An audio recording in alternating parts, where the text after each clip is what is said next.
How's it going, everyone? I guess this is No Excuses on YouTube.com with your favorite show hosts, Ara Still, Fenurian, and Volosel, who is slightly more confident that we are in fact No Excuses, but still not sure why we're here. We're here to bring the latest news and commentary on the video games industry for the week, or we would if the video games industry had bothered to get out of bed this week, and they clearly didn't. They really didn't.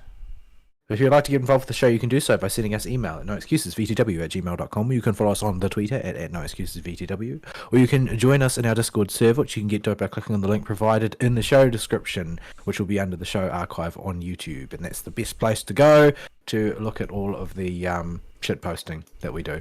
It is a lot of shit posting. So, on the stream today, I am playing some more Final Fantasy. I am getting off Thine Tookus and finally pushing Dark Knight over the barrier to level 61. I need to go and do the Kojin quests. Hopefully it'll actually let me hand them in. Otherwise I'll just go and bop a few fates on the noggin. Or I could bop a Mimic. That's fine too. So yeah, it's been a week. This week, thankfully, we managed to employ a person who is, competent. They speak English as their first language, and they know what their job entails. It's a significantly faster higher edge turnaround than you normally have. Yeah, it is. When you get the right person who lands in your lap, you can really accelerate things a bit. Before they get away. Because otherwise you've got to wait for government paperwork, and that involves 5 weeks of messing about. Well, if you want to know about government paperwork, I'm sure Ari can tell you about government paperwork. Oh, yeah. Let's save it. I got plenty of time to complain, and you'll be lucky if I don't fall back into PTSD and start singing at you to get out of it. Please don't. But in this case, there are ways you can accelerate it as a prospective employer. Especially when you have the last Drunk Cowboy event of the year on the weekend that's just gone. They're still drunk cowboys. Mm-hmm. Well, yes, that's what they're paid for. Yep. And the first punch-up happened even before 8 o'clock. So, it's not a new record, but it's pretty good. So, it's a good night when someone is basically beltedly lifted off the ground by 4 coppers and launched into the back of the paddy wagon. It's very Australia. It is. As you done fucked up. I don't see the paddy wagon around these parts much anymore. I do occasionally, but it was more a common sight when I was living in the student quarter of the city. I wonder why. Now I live in one of the more impoverished city centre districts, so most people here are marginally civilized. Although I still see it parked on the edge of the CBD sometimes, ready to go places. Yeah. A lot of places they've gone for smaller vehicles because they're just more efficient, and also because you can't get your hands on Land Cruisers at the moment. Because that's basically what Australia and New Zealand use for the pickup wagons is Land Cruisers. No, we've got one which is like an old school big paddy wagon van. It looks sort of like a repurposed ambulance type of thing. Oh yeah, one of the fun ones. Yeah, the one that's been hanging around here for the last 20 years is basically a Land Cruiser Ute, which they put a plastic pod on the back of. Which is just as fine, because they do need to take it four-wheel driving occasionally. Well, I mean, it's got to do pickups in Australia, Yes. and the roads are dubious at best. I have also seen them use it to pop a gate open as well, so that's fun. How does municipal roadworks even get done in inland Australia? Judging by the road out to our airport as of the last couple of weeks, badly. It doesn't. So, yeah, it's something we've been dealing with the last couple of weeks. They shut down the main arterial road to the airport to basically dig the whole thing out, resurface it, redo it, and build it up so it would actually be fitting for the heavy vehicles that frequently go on that road. Oops, I don't want to go in there. Why am I here? I've got to pay attention. But, yeah, nobody bothered to calculate the actual correct road mix, so it's basically become a pit of melted slag. So that's fun. Oh, your roads do that too, huh? They melt, yep. Yeah, we use really cheap bitumen on our roads, so even in the New Zealand summer, it basically turns molten. Yeah. Oh, does it get spongy where you can like bounce on it? Oh no. Yeah, no, you just sort of sink. Yeah, it turns into a liquid here. Oh, ours don't get quite that hot. Yeah, it does turn into liquid. That's why the sort of like a cultural meme in New Zealand since I was very small was about how if you go walking on the road in summer in your jandals will break because they'll stick to the road, and you'll try and keep going, but your jandals stay stuck to the road. Yep. There's a big news article, actually, front page news a few years ago, where a golden retriever got stuck in the road. Like, literally in the road. He came good. His paws not get burned. Dog paws are pretty tough. They And are. what we are talking about is the level of cheapness of the petroleum waste products that are used to surface roads in Australasia. It's not that the temperature is necessarily especially hot, especially in New Zealand. Once the temperature hits about 28, the roads start to go molten in New Zealand. Yeah. I don't know what that is in America measures. Moon measurements. It's not very high. Like it's enough that you would probably still be wearing a jacket inside It's about 80-ish. if you're Aristotle anyway.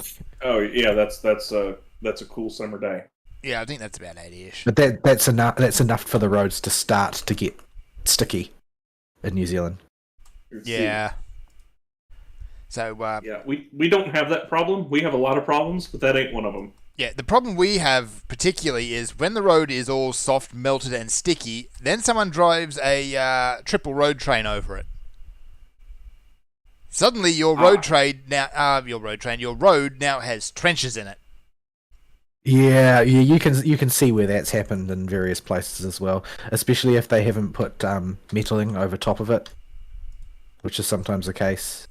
If it's just the sort of the asphalt layer, it will just get gouged up by the next big truck to go along it, so it just doesn't last. Only like small domestic cars can drive on that stuff. Anything larger than that will wreck it. Yeah, so that's been fun. If I can find the song that came out when I was in high school about the road tar, it was a song that was quite popular. Yeah. But Here we go. it's a fairly common sight, and you'd think that the local council would have records of the correct mixes to use, because they've made the correct mixes before, so the roads don't No. melt. It's... Well, the thing is Government. that there's pricing attached to Yes. different mixtures, and the durability increases along with the price. So it depends actually on when the budget is going to be done. If your budget, the spending on your budget is such that you don't want to be caught doing the one who has to redo the roads because it's going to put a hole in your budget, then you will just buy the cheapest stuff available, even though it will be more expensive because you've got to get all the contractors out there to do it again in 6 months. 6 months. 3 weeks. So, yeah. It's been a fun time, and nobody is happy with them. So, yeah. Anyway, that's the whole thing, and yeah, Drunk Cowboys are done for the year, thank goodness. Until next year. See the live show chat for a song about sticky tar in New Zealand. Yeah. As for nerdery this week, what to talk about? Haven't done too much, unfortunately, because, yeah, it's been a mad scramble, but I did watch a little bit of anime. I actually sat down and watched few episodes of Digimon Ghost Game, which is kind of an odd duck. An odd duck, you say? An odd duck. There are no ducks in it.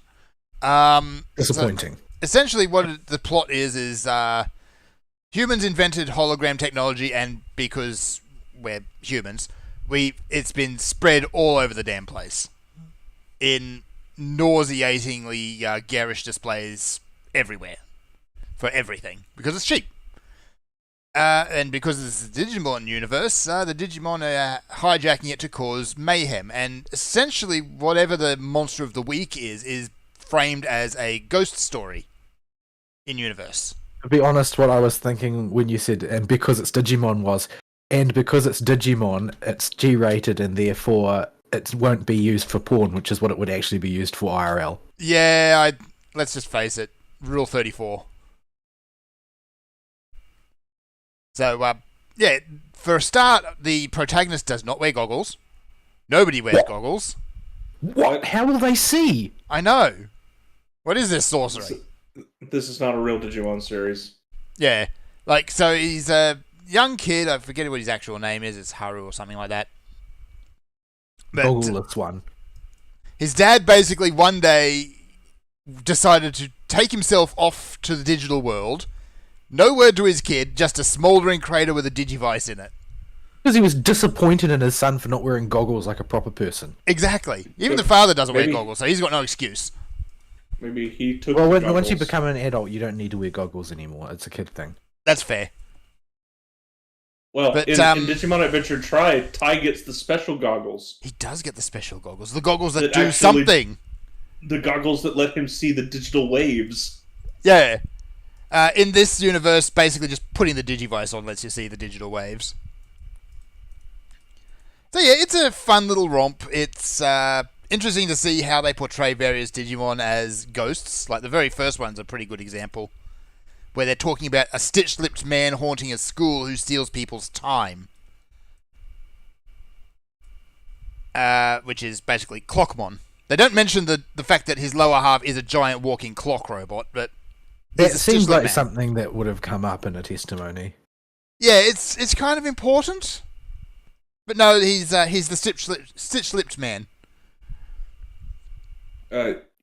Doesn't the clock face have an eyeball on it? Yes, it does. It's also got weird little meaty bits poking through on occasion. Alright. That's level 61, finally. Okay, I need to reset my progress here. So.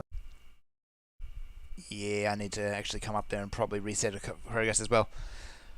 So, yeah, it's a fun little time. It's nothing special. The writing is odd. Like, this very second one that turns up is Mummymon, and he basically wants to be a doctor, but he also because he's a mummy, he pops up in a exhibit about ancient Egypt, so he gets the idea that the best way to cure humans is to wrap them up, mummify them, and then wait for them to resurrect. Best way to make them not sick anymore is to take away all their internal organs. Yes. But basically, the whole way they defeat him, they do a little bit of a beating him up on him, but basically they just say, no, that kills people. Isn't Mummymon an ultimate? Pretty sure he's an ultimate, yeah. I felt like there was a bit of rank inflation.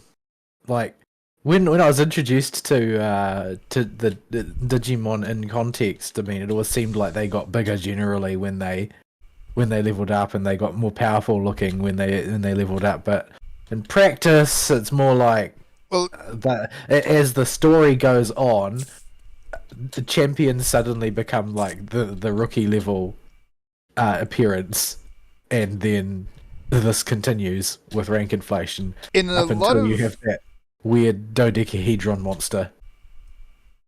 no, not Apocalypse. Apocalypse, thank you. Yeah, the recycle bin in monster form. But yeah, in general, like everything up to champion will follow the pattern where they just get bigger and more complex looking, and then you have the megas. In a lot of cases, the megas get smaller. Yeah, they're following the Bishonen line, like Frieza. Yeah. That said, not all Megas follow that route. Some just get even bigger again. Hi, Mickey Dramon. Yeah, he's a big boy. And honestly, sometimes their size will depend on whatever format or writer is sober that day. Or Mega Gargamon, Or Mega Gargamon. the one that is a literal mech. Yeah, Mech Rabbit. Not sure if he's a rabbit or a dog. He's kind of somewhere in the between at that point, isn't he? Did they get rid of that whole that weird armor digivolve thing? No, it's still there. It technically exists in the lore, but Is that like in the normal progression ranks now? Is that like a No. side grade? Does it go anywhere from there? Or it's not used very much. It's kind of relegated to Digimon Adventure 2's thing, and side media may reference it, but they'll have other ways of acquiring alternate forms of the champion level, and they usually lock it, so there's no reason to get it other than if you're going for collectibles. so it's parallel to champion. Yeah. So it's sort of like, oh, well, I'm going to overclock my rookie rather than upgrading it. Yeah. Yeah, it's unless you're talking about the golden digi eggs, those are movie special. But yeah, in general, the way power scaling in Digimon works is, even if Don't you do think have about it. Yeah, don't think about it. Even if you do have those side grades, going up to the next step is still a massive jump up. Yeah, any ultimate can squish a champion armor or Yeah. regular champion. As opposed to Pokemon, where it's actually only a very small step up in a lot of cases. No, it's orders of magnitude stronger every full step you go up. Yeah. Probably better to think of it as Pokemon is additive, Digimon is multiplicative. Exponentially multiplicative. Yeah. 8 champions can't scratch ultimate. It's just not happening. It's just not happening. So where do the DNA ones come into the hierarchy? You take 2 of a previous stage, DNA Digivolve, and then you Mush get them together. You mush them together, and you get 1 Digimon of a higher tier. So you take 2 champions, the DNA Digivolve together, and you get 1 ultimate. Yeah. Sometimes they'll jump straight to Mega, depending on what you mush. What about the ones where they fuse with the tamer? Biomerged is exclusive to tamers, and there is no lore behind it. Right. I think Okay. It actually... was just designed to be vaguely horrific. That was the whole I purpose. need to double check, but I think one of the endings of Survive actually has a Biomerge in it. Yeah, it's a way of warp digivolving to Mega for all intents and purposes. The only difference is the tamer gets hurt too. Oh yeah, if the Digimon gets smacked down, then the tamer is also absolutely smacked. Usually, often dead. And tamers don't turn back into an egg. Yes, Yeah, they just die. they just die. Bye, Leomon. Bye, Leomon. It's what he do. He do. He do What get he squished. do. I'm reminded of Chiatsu's comment that the next time he dies, he'll get an ice cream. Oh, Leomon's already got that ice cream. Leomon's working on his 3rd punch card. So anyway, as for other stuff, that's really honestly about it. I did a little bit of Final Fantasy. We finished off the a couple of Dark Knight quests and pushed up to level 61. Sunk more time than I really want to into the Legionnaire system or whatever it's called. What? The what? Oh, I'm trying to remember what stupid thing's called because it doesn't make any difference. It's a terrible system. Squadron? The Yeah, that one. Squadron. Legionnaire Right. system. I don't know. I'm thinking. Where did you even get that from? I have no idea. So yeah, squadrons. They're bad. They are bad. They Yes. are very bad. I guess there's worse words you could have picked. Yes. You And reset your progress? yeah, we're ready to go. And I did the Halloween event, which honestly seems to be following the same thread that it follows every year. Like the Gruffs turn up, they start causing trouble. Nobody seems to actually recognize them. I'm really dubious as how much of a threat they actually are. Because as far as I can tell, they've never managed to successfully harm anybody. No. They show up, they're annoying, and they seem to keep forgetting that the Warrior of Light messes them up every time. But that's about as far as I get. These guys are the most categorically unthreatening void sent on Eorzea. Or Aetheris. I kind of expected them to do a little bit more with the story this time because we got all that void sent stuff that just happened. No, I think that they would wait for it to develop a little bit before they did that, and they may not do anything at all. Yeah, maybe next expansion. Because remember, it's out of time. Because people who have just started the game can participate too. Yeah. Other games do that thing where you have an event that references stuff later on in the story, and it's really kind of weird and confusing. Well, I mean, that's why FGO has time gated, has entry gated half of their events. So their seasonal ones are still free entry, like for Christmas and Halloween. But their other special events, like the one that's currently going on, is gated based on your progress through the main story because the writing becomes too hard. Yeah. Because like there's a lot has changed since the Master arrives at Chaldea in FGO between then and now. Yeah, plot like happens. they're not even at Chaldea anymore, so it wouldn't make any sense. Are they on the boat yet? The Shadow Boat. They are currently back on the Shadow Boat in this event. Yes. Yeah, I'm actually really stretching for stuff for talk about this week because it's just been a busy week. I hope Vol's got stuff. I don't. Yeah. Oh, there is one actually thing I did do, and that is I did dust off No Man's Sky to see what the hell was going on in there. Oh, right, I meant to reinstall it, but it's such a big download. Oh, hang on, Blood Spiller. What's the blood gauge do? It's just points. Yeah, don't worry about it. It will charge something up. It will charge something up as you use abilities, and then you can use that to do a nuke. Simple. Alright, do I have Blood Spiller on my bar? I thought I did. Oh yeah, it's over there. Yeah, it's just a juice gauge. Yeah, when gauge is juiced, push button. Yeah, it's be every 50 or so. Yeah. So, anyway, yeah, they've added a whole bunch of stuff to the game, and yeah, okay, the terrible original story is still there, and you still can't quite ignore it because it stamps itself in your face at the start of the game, but... I don't know, I managed to successfully ignore that story a lot. Oh yeah, I'm on the other side of the galaxy from it now. You reach a point where you can wander off. I mean, it'll be there when you press the start button, but it's off at a side menu. Yep. Here's the spoiler. The world of No Man's Sky is a recursive simulation. Done. That's the plot twist. It's mostly a vehicle just to get you to unlock the multiplayer hub and to get you to... Yeah. So you just basically follow that along until the multiplayer hub turns up, and then you can just... Oh, wait. I gotta pay attention, and... Yeah, once the multiplayer hub turns up, you can ignore it completely.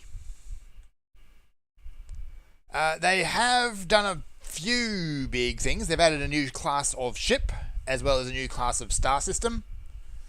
They got a new class of freighter?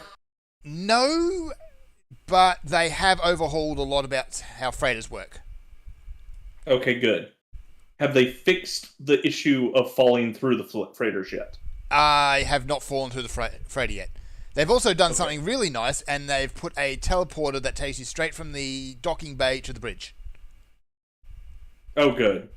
And they also reduced the distance you have to walk in that to do that anyway. Oh, good. Because once you can buy your own freighter and customize it, you can make that thing pretty broken and get lost. Oh, yeah. You can still do that. You need help? I need you to do your tanking thing!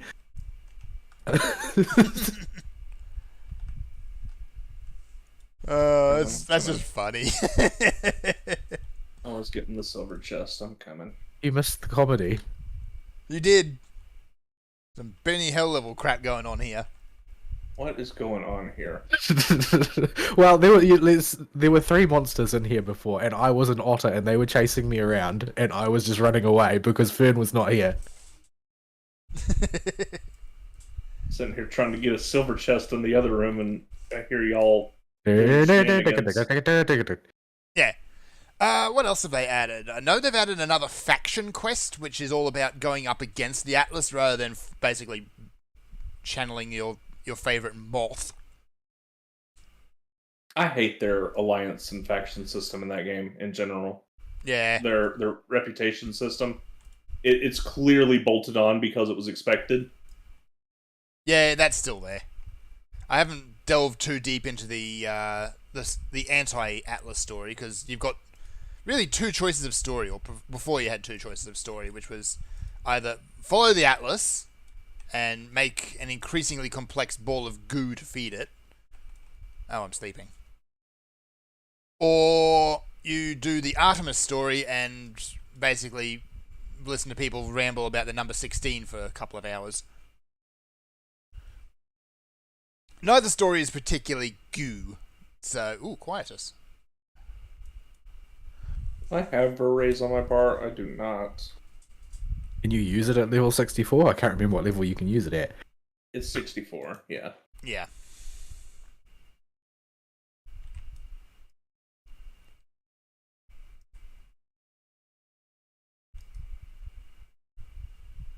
So yeah. Sounds like more No Man's Sky. Yeah, they've also overhauled the inventory as well. It's still good. tiled, but you start with like actual inventory space. Okay, so you don't gotta craft up to it. No. You do still unlock more slots by going around and unlocking them as you go, but you can do things like a ship, you can upgrade its inventory and its class just with money. Oh, good. So yeah, find a ship that looks cool and just fit it out the way you want it to if you don't mind investing cash. In-game cash, not real cash. I'm trying to think what else they've done. They've also increased the stack size of a lot of materials as well, which is really good. Yeah. Well, the stack size was fine until you got on a planet and you were trying to build a base. Yeah, in which case it just becomes really tedious. Or you were out ship mining, I guess. Yeah. So yeah, the game continues to be good. There's still a lot of content that they've added that I haven't played with a whole lot yet. Like, you can tame monsters now, and if you go to the multiplayer hub, well, I call them monsters, why not? There's a gene splicer where you put an egg into it after you encourage it to lay an egg. I have no idea how you do that. That sounds a little bit rapey. Just a little bit. And then you splice genes in from other creatures to create something new. From what I can tell, there's not a whole lot of point behind it. But you can make funny creatures. But you can make really weird creatures, exactly. Also, they You don't really what was that game? There was a game where you could, like, it was an RTS. Spore? Impossible Creatures or something? Impossible Creatures, I love that game. I never played it. I remember seeing ads for it, though. You can make some absolute abominations in that game, and it's fantastic.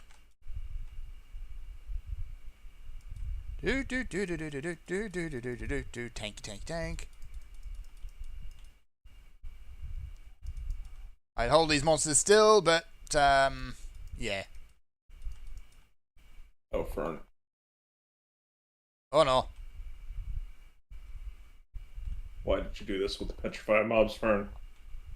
I was doing alright for a while.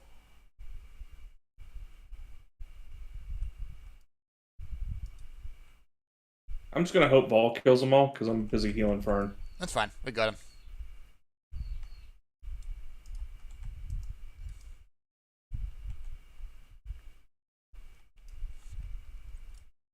Alright. Why does everything explode? It's just how it do. Alright, I'm going to basically leave my week at that, because that's really as far as I've gotten. I haven't even played a whole lot of Waifu Simulator. So, yeah, no I'm giving you all my likes. Gotta get your waifus. I've been giving you all my likes too, Fern. You're gonna have like 1 billion rupees when you log in. I probably will, no, actually. no, you won't. You get very few rupees from that. You're gonna have all the rupees, Fern. For that house you'll never furnish. Yeah. I still haven't furnished mine. The only things in it are items that generate stuff. You put all the practical items in first, and then maybe furnish it later, if you feel like it. I haven't furnished it at all. I spent quite a bit of time furnishing the dorm in Azure Lane, but that pretty much tapped out my patience for that type of play. Yeah, I it's... found the little dude. Little dude. Oh, the chunky kitty. He's in the corner. Hello, kitty. It's so fat!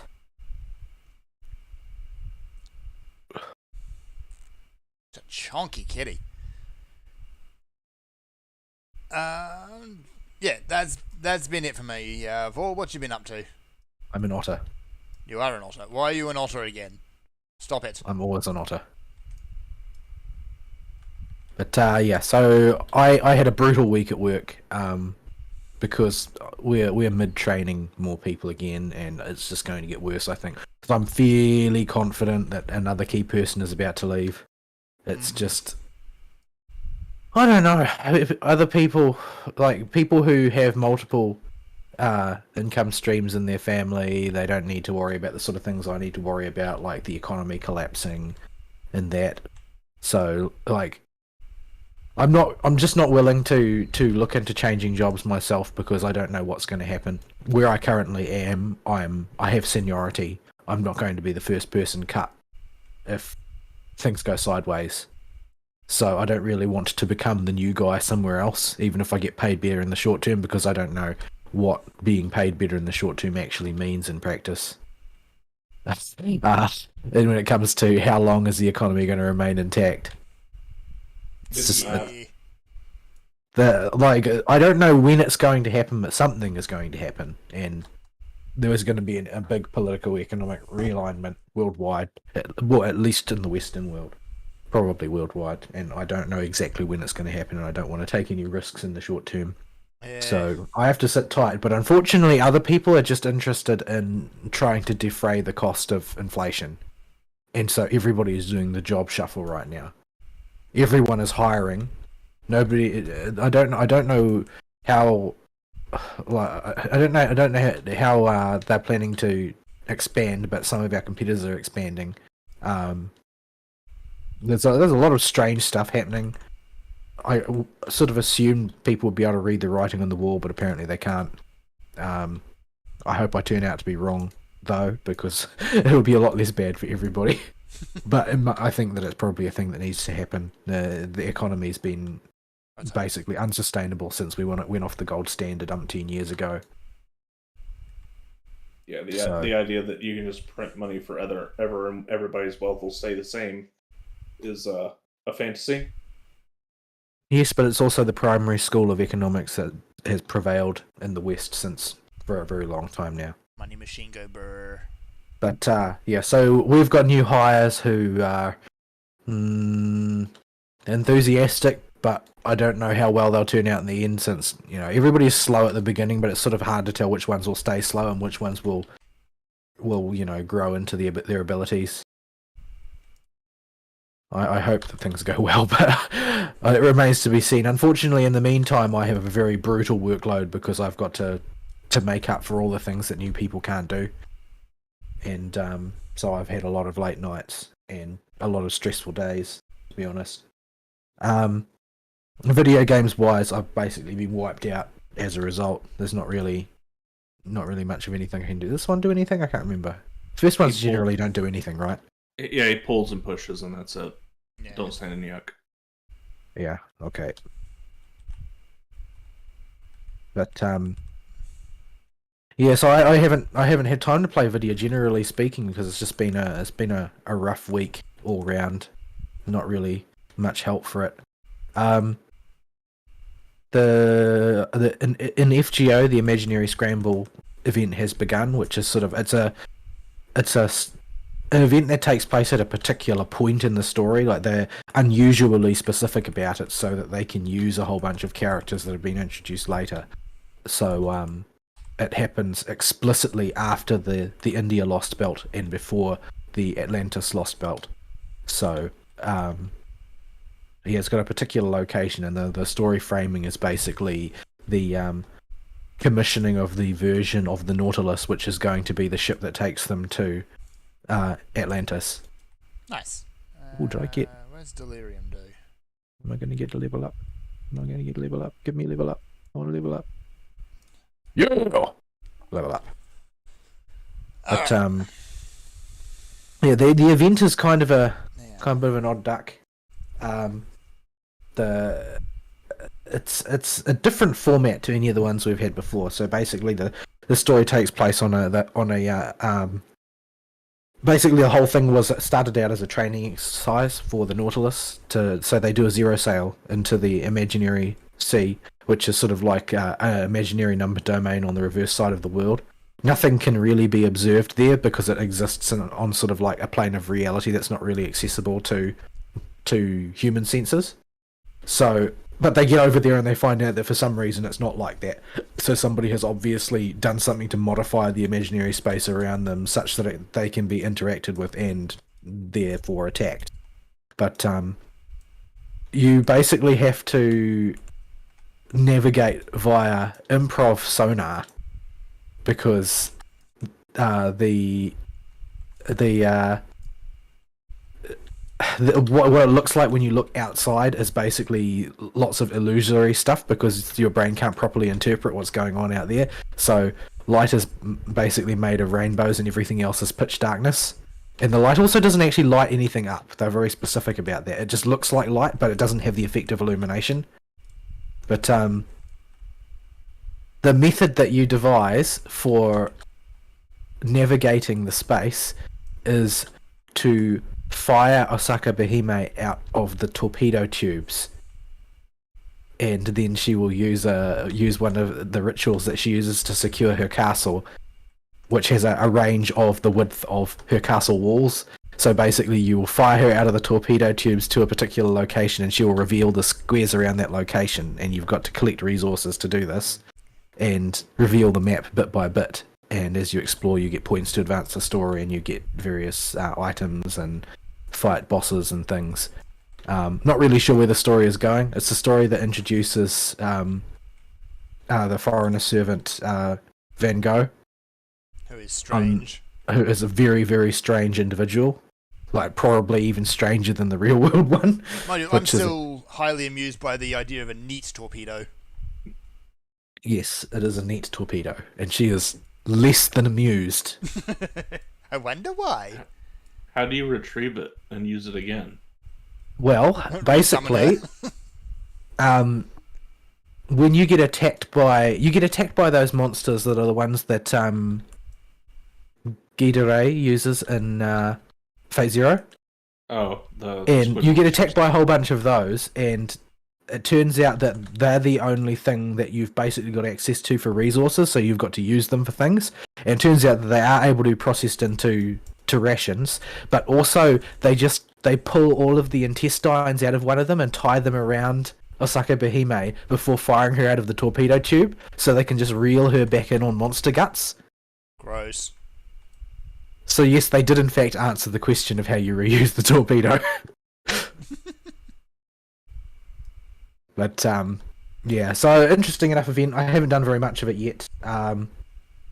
Hopefully I'll have a bit of time to do that. Unfortunately, I probably will have a bit of time to do that since I've got a long weekend because I had a commutation of a public holiday from Labor Day earlier this month. So I've got a long weekend. However, FF is under maintenance on my day off, obviously, because that has to be how it is, right?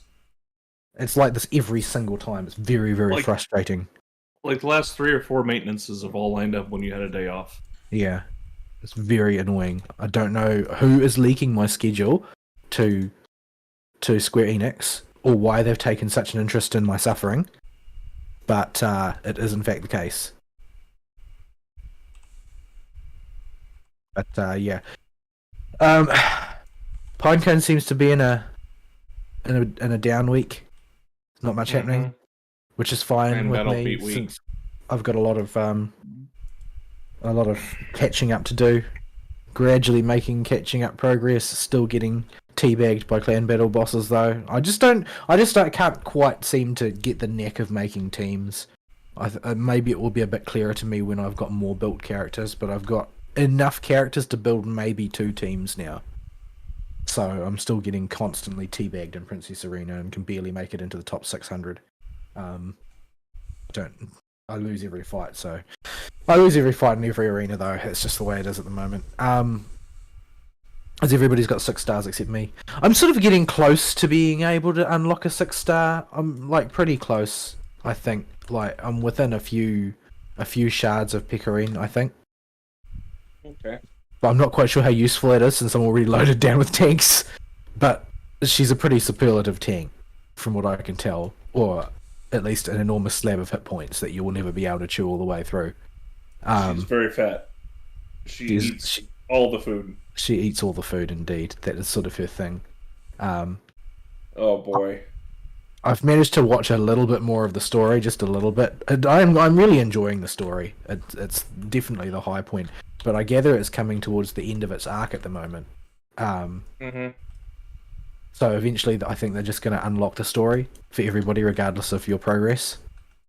Yeah, because they're going to, similar to FGO, they're going to be in a situation where if they want to introduce new characters, they have to move the plot. Yeah. But also, and to Fern's benefit, if he wants to involve himself in it, they're going to do a big EXP campaign shortly, I believe. That will be useful. Yeah, it's like so it's double EXP for like a month or something, or 50% EXP for like a month. For basically everything in story mode and in Temple Trek, I think. Maybe. Makes sense. Yeah, so it's going to be a good opportunity to get caught up if you're behind in levels and want to get some leverage there. Or get started if you're in Prince's case. All right. Let's go gadget fortune. I gotta rearrange my bars on this thing because I gotta find somewhere to put Blackest Night. Go Garuda. Whoosh! I did not have a sight, so you're on your own finding the chests. There's a sight. There we go.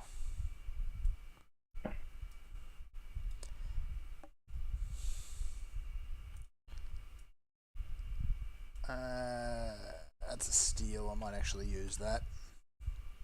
Man, this pox is really getting me down. Can you chuck me a heal?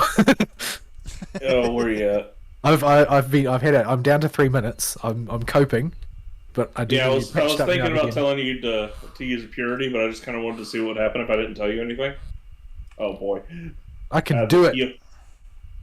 I had the heal coming. I want to tough the pox out. Oh no, I was gonna laugh if that chest exploded on your head. I'm not one of those losers who has to go and get vaccines for a sniffle. I'm going to deal with this. Pox. Bah. I am afraid of no pox. A pox upon you. Alright. So, nothing happened in Pinecone other than Clan Battle, and Clan Battle's a bit blah. I'm not really sure what to spend my Clan Battle points on, to be honest. Because they're so limited, I'm sort of scared to spend them. Yeah, the first thing I did was Makoto, and then... But my Makoto's finished, more or less. I think I did EO next. But I don't have EO, so it would be a waste of time. So the next one on the list is probably Yori, but I don't use Yori, so... Yori isn't good until she gets her 6-star. So but then she becomes sort of Hex. So yeah, but that's the thing. That's why I haven't spent any, because it's like, well, Makoto presumably is eventually going to have a 6-star, and I might one day. I'll need to put. Well, I mean, if she gets a 6-star, then she's going to be a meta breaker. So like she'll become even more mandatory than she already is. So. They have delayed her so long on getting her 6-star because she's already too good. Yeah. But, I don't know why they don't just give a 6-star to, like, Anna. Someone who actually... She really needs it. They probably don't know how to fix her.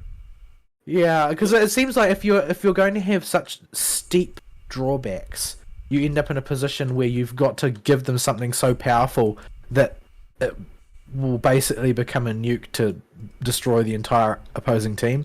Ooh, we're going to get another stack of the pox. Give me more pox. I need a pox refresh. Oh. No pox? Magic. But yeah. I didn't really make any progress on FF, so my characters are all the same level as they were last week. I sort of just didn't have the energy to do it when I got home so late all the time, and then I would cook something that would eventually poison me, which keeps happening. Usually because of my... I'm one of those people who improvs all their cooking and gets frightening results. So Sounds dangerous. yeah, I'm not quite Hachima? Hachimatea. I'm not Hachimatea. I've never eaten a tarantula. Well, at least not on purpose. The I don't things think you we have cook are tarantulas in actually this. food, you mean? Yeah, the ingredients that I put in are all edible Yes. at the time that I put them in. Sometimes Hachimas are edible. Sometimes. Didn't she I cook saw a a clip- shoe once? I saw a clip from Hachima saying that her mother has banned her from the kitchen. I wonder why. You know, So she can't do cooking anymore. it is my headcanon that Hachima in real life is actually that broken and it's all Streya's fault. Like, it's not a character, Well, folks. I Levels think- of broken. I think that the ones from those early generations who became part of Hololive really early in their real world lives, probably there is a blurrier line between the character and the person for them, because they've been that person for so long during their And formative Hachima years. was young, too. She was the youngest of the original Yeah, she was like generation, 16 or wasn't something, wasn't she? Like, she was really, Yeah. really young when she she? She started. was the only one that wasn't 18, I think. Yeah, so for her, there's probably a thinner line between the character Hachima and you know the individual behind the avatar. But yeah, most of them seem to be able to keep a handle on it these days because their hiring policies are a bit stricter. And now that they've got a bigger stable of idols, they've basically got proper social support structures now to some extent, which is basically probably what caused Hachima to fall apart. Was the fact that all of the others could visit each other and collab with each other and keep them sort of stable, whereas Hachima was cut off, imprisoned by Furodan. the Führer. The Führer. Yeah. Yeah, so I feel bad for her, really. But she seems to be recovering in as much as is possible. In her own way. She's collabing with the Ian girls again. She did one with Bae this week that I watched. Yeah, I think we talked about it a bit last week, actually. But yeah, it really surprises me how obvious her Australian accent is. Mm-hmm. I'm pretty sure I mentioned it last She week. was stuck here for a few years, so... Yeah, like she definitely doesn't have, like, most people who learn English as a second language learn received pronunciation. Mm-hmm. They don't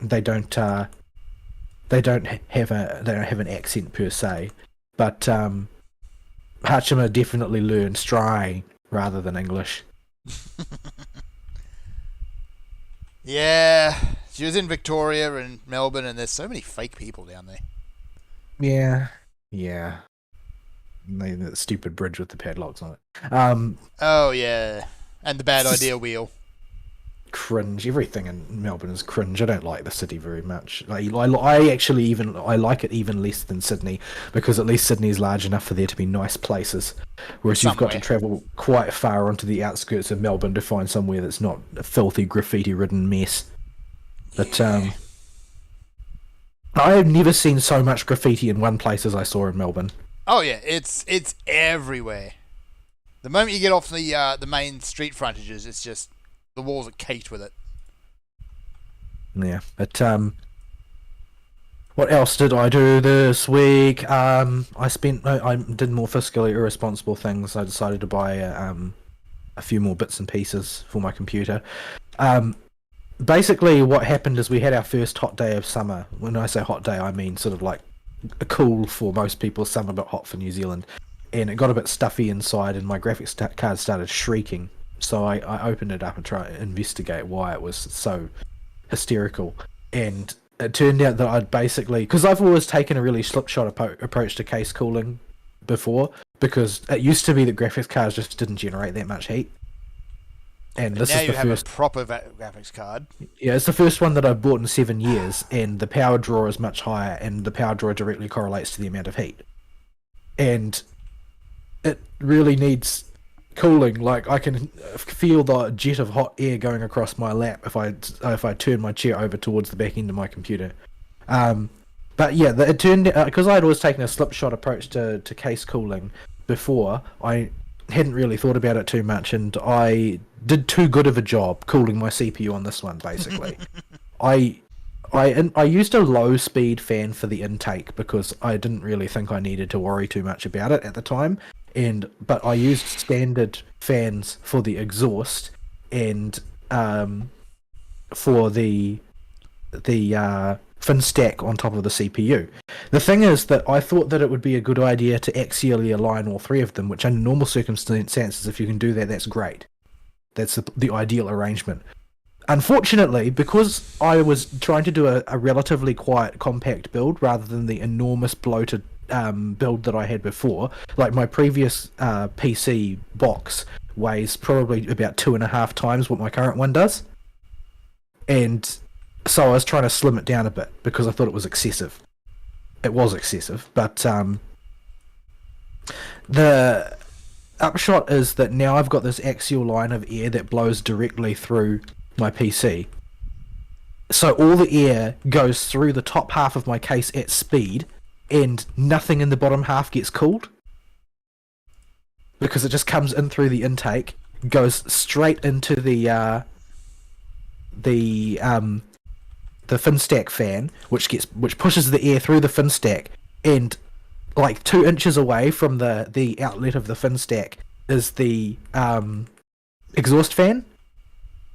So there's like this high speed air current that passes through the top of my case and keeps the CPU cooled. But that means that there's no air movement in front of the fans on the graphics card whatsoever. Ooh, yeah, that's because everything just gets drawn into the channel across the top half. And because I built it in a compact case, there's no room for an exhaust fan on the bottom half. So I've ordered a relatively powerful but still rated to be fairly quiet second 140mm fan to mount as a secondary intake on the bottom half, which will blow some air in front of the fans for the GPU and then out the exhaust holes. Hopefully that will be enough current to keep it fresh, because it was getting a bit unhappy with me. Now, it won't do that under normal circumstances. The reason why it started shrieking is because I was dicking about with the post-processing on G-Shade. Yep. And I stressed it a little bit much when I was trying to see what I could do with it. And it hated you for it. Yeah, it got very mad at me because I was being a bit brutal to it. But yeah, I still don't want there to be that sort of quiescent patch of air, because if I try and play something too modern, that might cause a problem in the future. So, or just load PSO2 up. Oof. That game is mean to GPUs. Why should it be? It shouldn't be, though. The game's like 10 years old. Oh. It is. Ever since New Genesis, PSO2 will make your graphics card spin like crazy. I guess that's because essentially what they did was the equivalent of bolt G-Shade into it to make it look better. Yeah. When they released the sort of the graphically polished version of it alongside New Genesis. Yeah. I have never had a game crank my GPU as hard as PSO2 New Genesis did. Like, the temperature just skyrocketed for that game only. Yeah. I don't know. I was a bit perplexed by the sort of the GPU load indicator on monitoring software. I don't know if there's something wrong with my computer, but anytime I'm using my GPU at all, it's at 100% load. I don't know if that's normal or not. Do you check it with MSI Afterburner? No. I use program, just a random one that I downloaded. MSI gives me a pretty good loadout, but always... I can't remember if it tells me it's always at 100% or not, but... well, I mean, that's what I'm concerned about. Like, if I am clicked into something that is doing 3D rendering, it registers at 100%. the fan speed will change, the clock speed will change, but the actual capacity of it will always be at 100%. And I don't know if that's just how they work or what. Oh. But yeah. So yeah, I'm gonna get a new fan and bung that in there, and hopefully can get a bit of flow going in there. I don't really want to rebuild it in a larger box for better cooling. So and I don't play things that are demanding enough that should require that. So yeah, hopefully it'll be fine. You're not going to reinstall New Genesis? They have a new patch, I heard. I don't want to install New Genesis because I don't know how to get rid of it once I do. Yeah, that was... Yeah. But Ina's in it now. Is she? Yeah, Ina is in it now. Yeah, they did a Hololive collab. Oh. Kabuki, Ina, and who was it? Botan? No, it wasn't Botan. It was somebody else. Was it one of the boys? Yeah, it was one of the boys. They had a little promo video about it. See, if we were actually playing that game, if there was enough content in that game to actually keep us interested long enough to play that game, that would have actually been something kind of cool to check out. Well, it'd be a reason to go grind in-game money to buy it off the auction house, but you got to pay for the right to do that now. Yes. Yeah, they really screwed the pooch on that one. Basically, everything they could have done wrong, they did. Yeah, I've never watched them, but I keep getting YouTube recommends for videos saying people have made videos saying, "Oh, is PS02 New Genesis still a disaster? Let's investigate." And the answer is almost usually yes. Yeah, I haven't watched it, so I don't know if that's what the conclusion is, but that would be what I would expect to be the case. They've got nowhere left to go but up. It's rare that I would test fate like that, but I just don't see how they could screw it up any worse. Well, they had such a good thing. That's what mystifies me. Like, if they were going from like base material that was a bit mediocre and they didn't really have a strong sense of direction and stuff like that, well, I could understand them coming out with a pretty shabby attempt at moving it into the next generation. Ooh, but that's not the case. That they had a legendarily popular game. Yeah. Going in, and somehow they managed to totally screw the pooch. Yeah, it's not like something like New World where it was a new team making a brand new game and listening to the wrong people. Or actually, they changed course. This is going to take a minute. I got tank health, yes. Yeah, like New World, they changed the direction of the game halfway through development as well, which didn't help. But in the case of New Genesis, they already had PSO2 and it was already a success. Well, more than that, they had seen these kind of ideas fail before with Episode 5. Yes. Nobody liked the changes they made in Episode 5. And they Which one was 5? The one with the weird alternate world and the castle crap. Oh, the medieval one. Yeah. Mm-hmm. The one with the wacky There game were modes. things I liked about it. But they were all little things embedded in a matrix that I didn't really like very much. Like, I thought that the Isekai Weeby one, the one was basically an anime, I really enjoyed that. It was really corny and very tropey and stereotypical, but I still enjoyed the heck out of it. Yeah. Oh, Episode 4? Yeah. I get where Episode 4 was good. I get what they were trying to do with New Genesis, and that was basically ape Xenoblade with their world design. But that would have been better off as a sequel, as a PSO3, rather than whatever the hell New Genesis ended up being.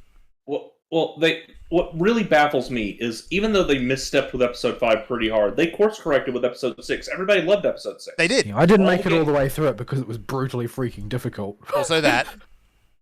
And everybody loved the new gameplay changes in Episode 6.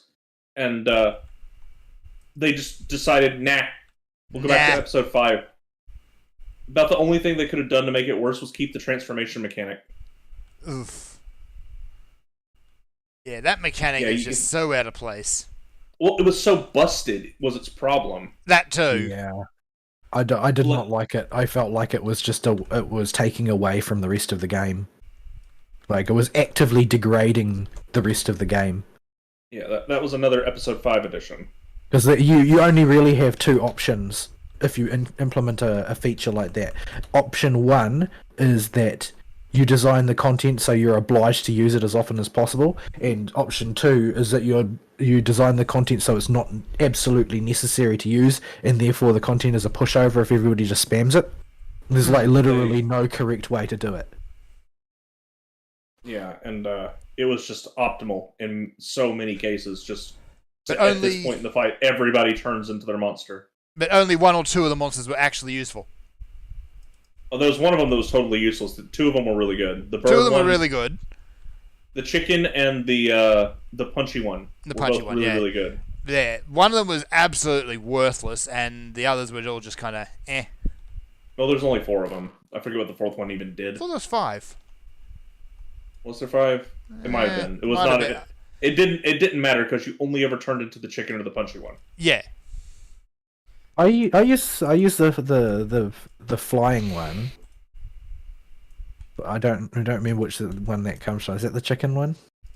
Yeah, that's the chicken one. Yes. And there's that one where you play as those twins as monster, right? Oh, the race car. The clown car one. Yeah. The only good move it has is clown car. Beep beep.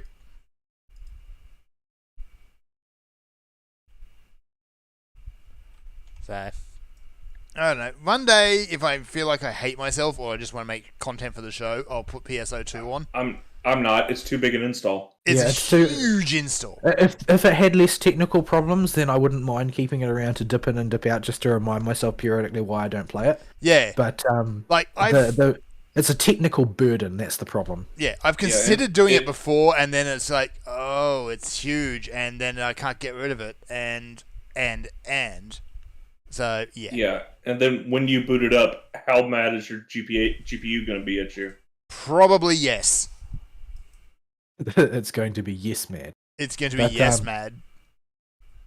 But yeah, it's I don't. Oh, it's disappointing because I liked the first one so much. It was onto a good thing. It was the only MMO I'd played that had a story that I really enjoyed outside of Final Fantasy XIV. So yeah, it's disappointing that it was the way it was. But yeah, I don't even know how we got on to talking about that. That's the thing. Yeah, screaming GPUs. Yeah, speaking of things people have been trying to get me to play though, people keep talking in my ear about Dark Tide, and I'm like, no, I don't trust 40k games when it is released and known to be decent and not bugged to heck and back. Then I will get invested. The last thing I want is to get invested in a game that turns into a horrid disappointment. And I think that in no small part is due to PSO2. Because while I loved PSO2, the original version, and I would have liked to finish the last chapter properly and see how everything pans out, honestly, New Genesis scarred me so much that I can't really bring myself to do it. Man, I remember following the stuff for that. You know when they show you preview stuff when the thing's coming out, you're like, oh, that's cool. If they're showing all this stuff in the preview, imagine what the full thing's going to. That's literally everything. Yeah, that was literally all there was to the game.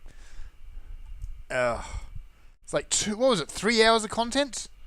Yeah, it looks like that Sonic the Hedgehog trailer.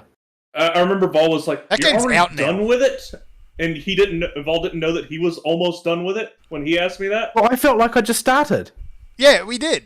Like, you get through, like, chapter 1 or the prologue and then chapter 1, which takes you about 3 hours, and then that's it. Yeah, Big Monster shows up, blows over the fishing village, and then you do like 2 quests for the main hub, and you're done. The rest of the time you spend just grinding that dragon event. Or just grinding in general, because that's all you could do, and the level cap was 20, so they had to EXP nerf everything, so it feels like you're not making any progress. Yeah, it was deeply disappointing, but it's had an effect on me, and that effect was to basically make me refuse to get invested in anything I know is not going to be good. And there's a price to pay for that. Like, I'm never on the ground floor of anything anymore because I just don't. I have trust issues now. Yeah. Especially with 40k, like 40 games are either really good or really bad, and there's really Like nothing in 90% between. of them are really bad. Yeah, like you're probably safe with Darktide because Vermintide was really good. Yeah, Vermintide was great, but I haven't had time to play it. But it's really endured as a title, like that people talk about all the time, which says to me that it's definitely got legs.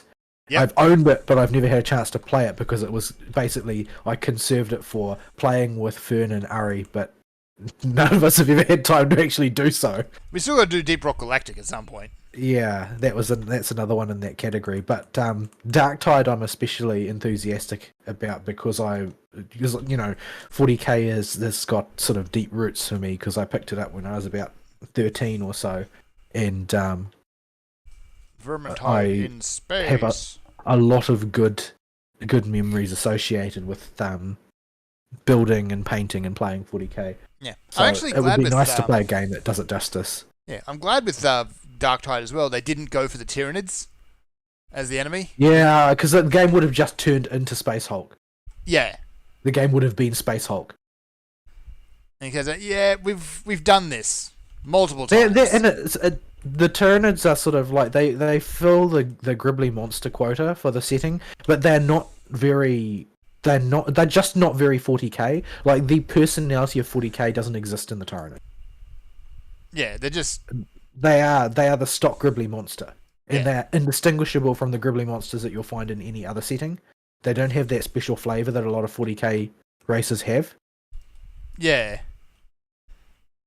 Like, I mean, even if you take like the Space Weebs or whatever, the Tau, there aren't many settings where they make the putative good guys the ones that go inflicting communism and forced sterilization on every planet they come across. Yeah, the good guys aren't very nice, but it's Good guys 40k. tend not to be nice. But I mean, Nobody's nice. the whole point is that everything is like black and grey morality. Is a question of like which group of psychopathic killers do you think is the one that you should back? And I mean, Well, from the where I correct answer is stand, the Orcs. well, Yeah, I they're agree. pure, but I don't think that they have a sense of morality. No, they're just there for a good time. They're fungi. They are also that's- space mushrooms. They're essentially the Tyranids with football hooligan jokes. I fail to see how this is a problem. Well, I'm not saying that it's a problem. I'm saying that it's not really. It doesn't factor into them morally in any sense. Nah, it really doesn't. We can wait till he's casting to hide, right? Mm-hmm. Yep. This is gonna hurt me.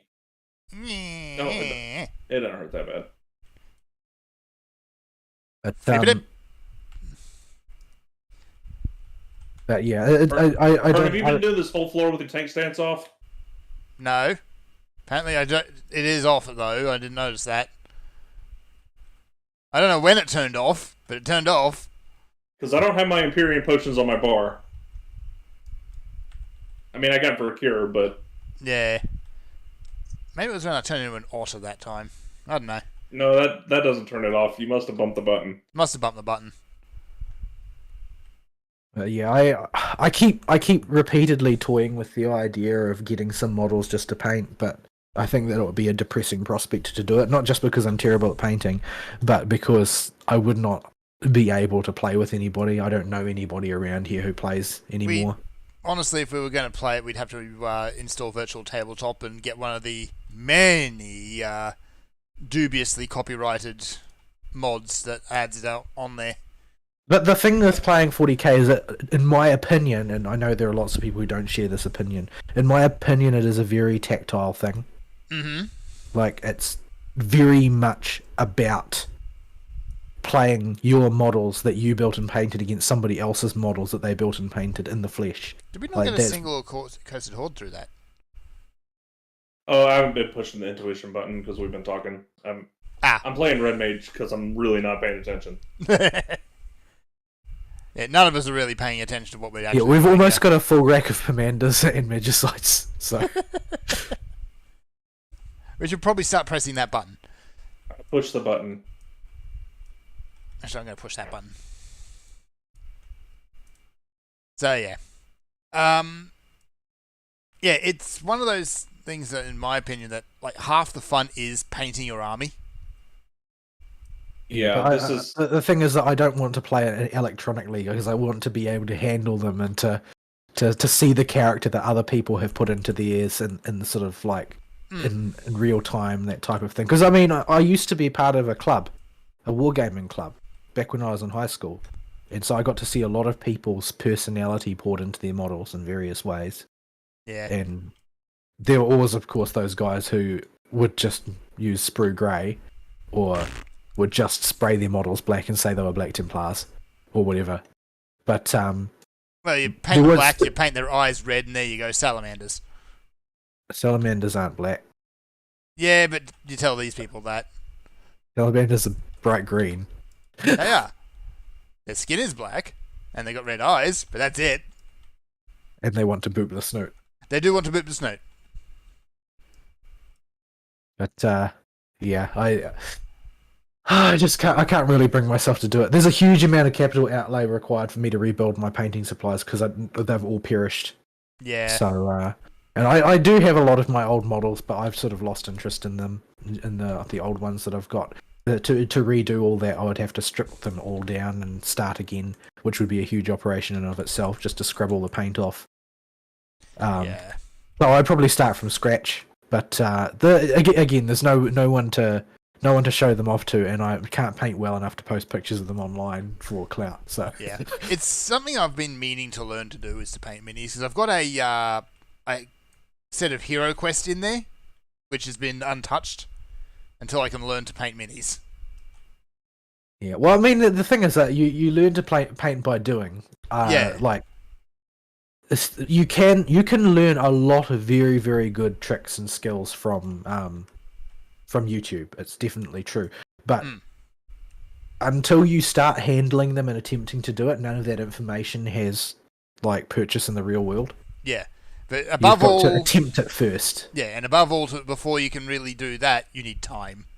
Yeah, it is a time-consuming activity, and you will never be satisfied with the job that you did. You will always think, "Oh, my model looks like shit." I could have done. No matter how good you get, you'll still think that it looks like shit. Even some of these people who put out those god tier looking models. Yeah, that's another thing. You should just don't look on like Instagram or whatever. Yeah, don't, because you'll just feel bad about yourself. It's fine to look to the experts to learn tricks and tips to get certain effects and make things look good and so on, but don't fixate on like the Instagram mini painters because you just feel bad about yourself. Yeah. Oh, my inadequacies. When it comes to tactile creation like that, I've always been terrible at it.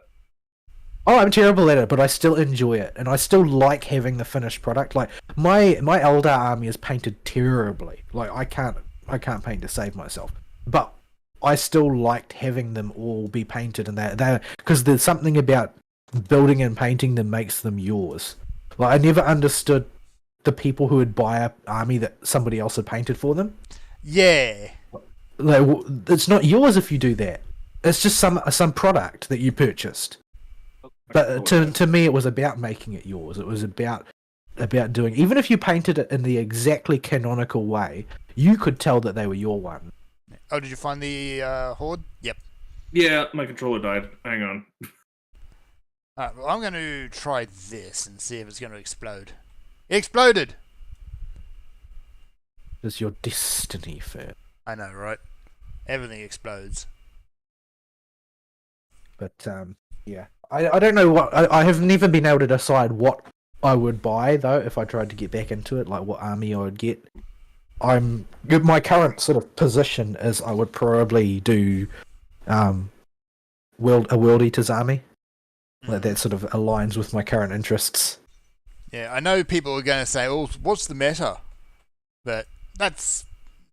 I don't know. I don't even know the rules anymore. Like, if I went back to the game, I would end up just trying to play 3.0 because that's the only version I know. I stopped playing as 3.5 was starting to take traction. Yeah. It's like that was what was happening at the time. 3rd edition and then 3.5th edition. But yeah, I don't know. The idea of doing it is very attractive to me, but it's one of those things that's just probably not going to happen as much as I would like to. But you know, maybe I'll have a fit of madness one day and I'll buy a bunch of models and paint them because the idea of just doing it seems like a good time to me. Yeah, I mean, I've got to pick up a bunch of off-brand minis and just learn on those before.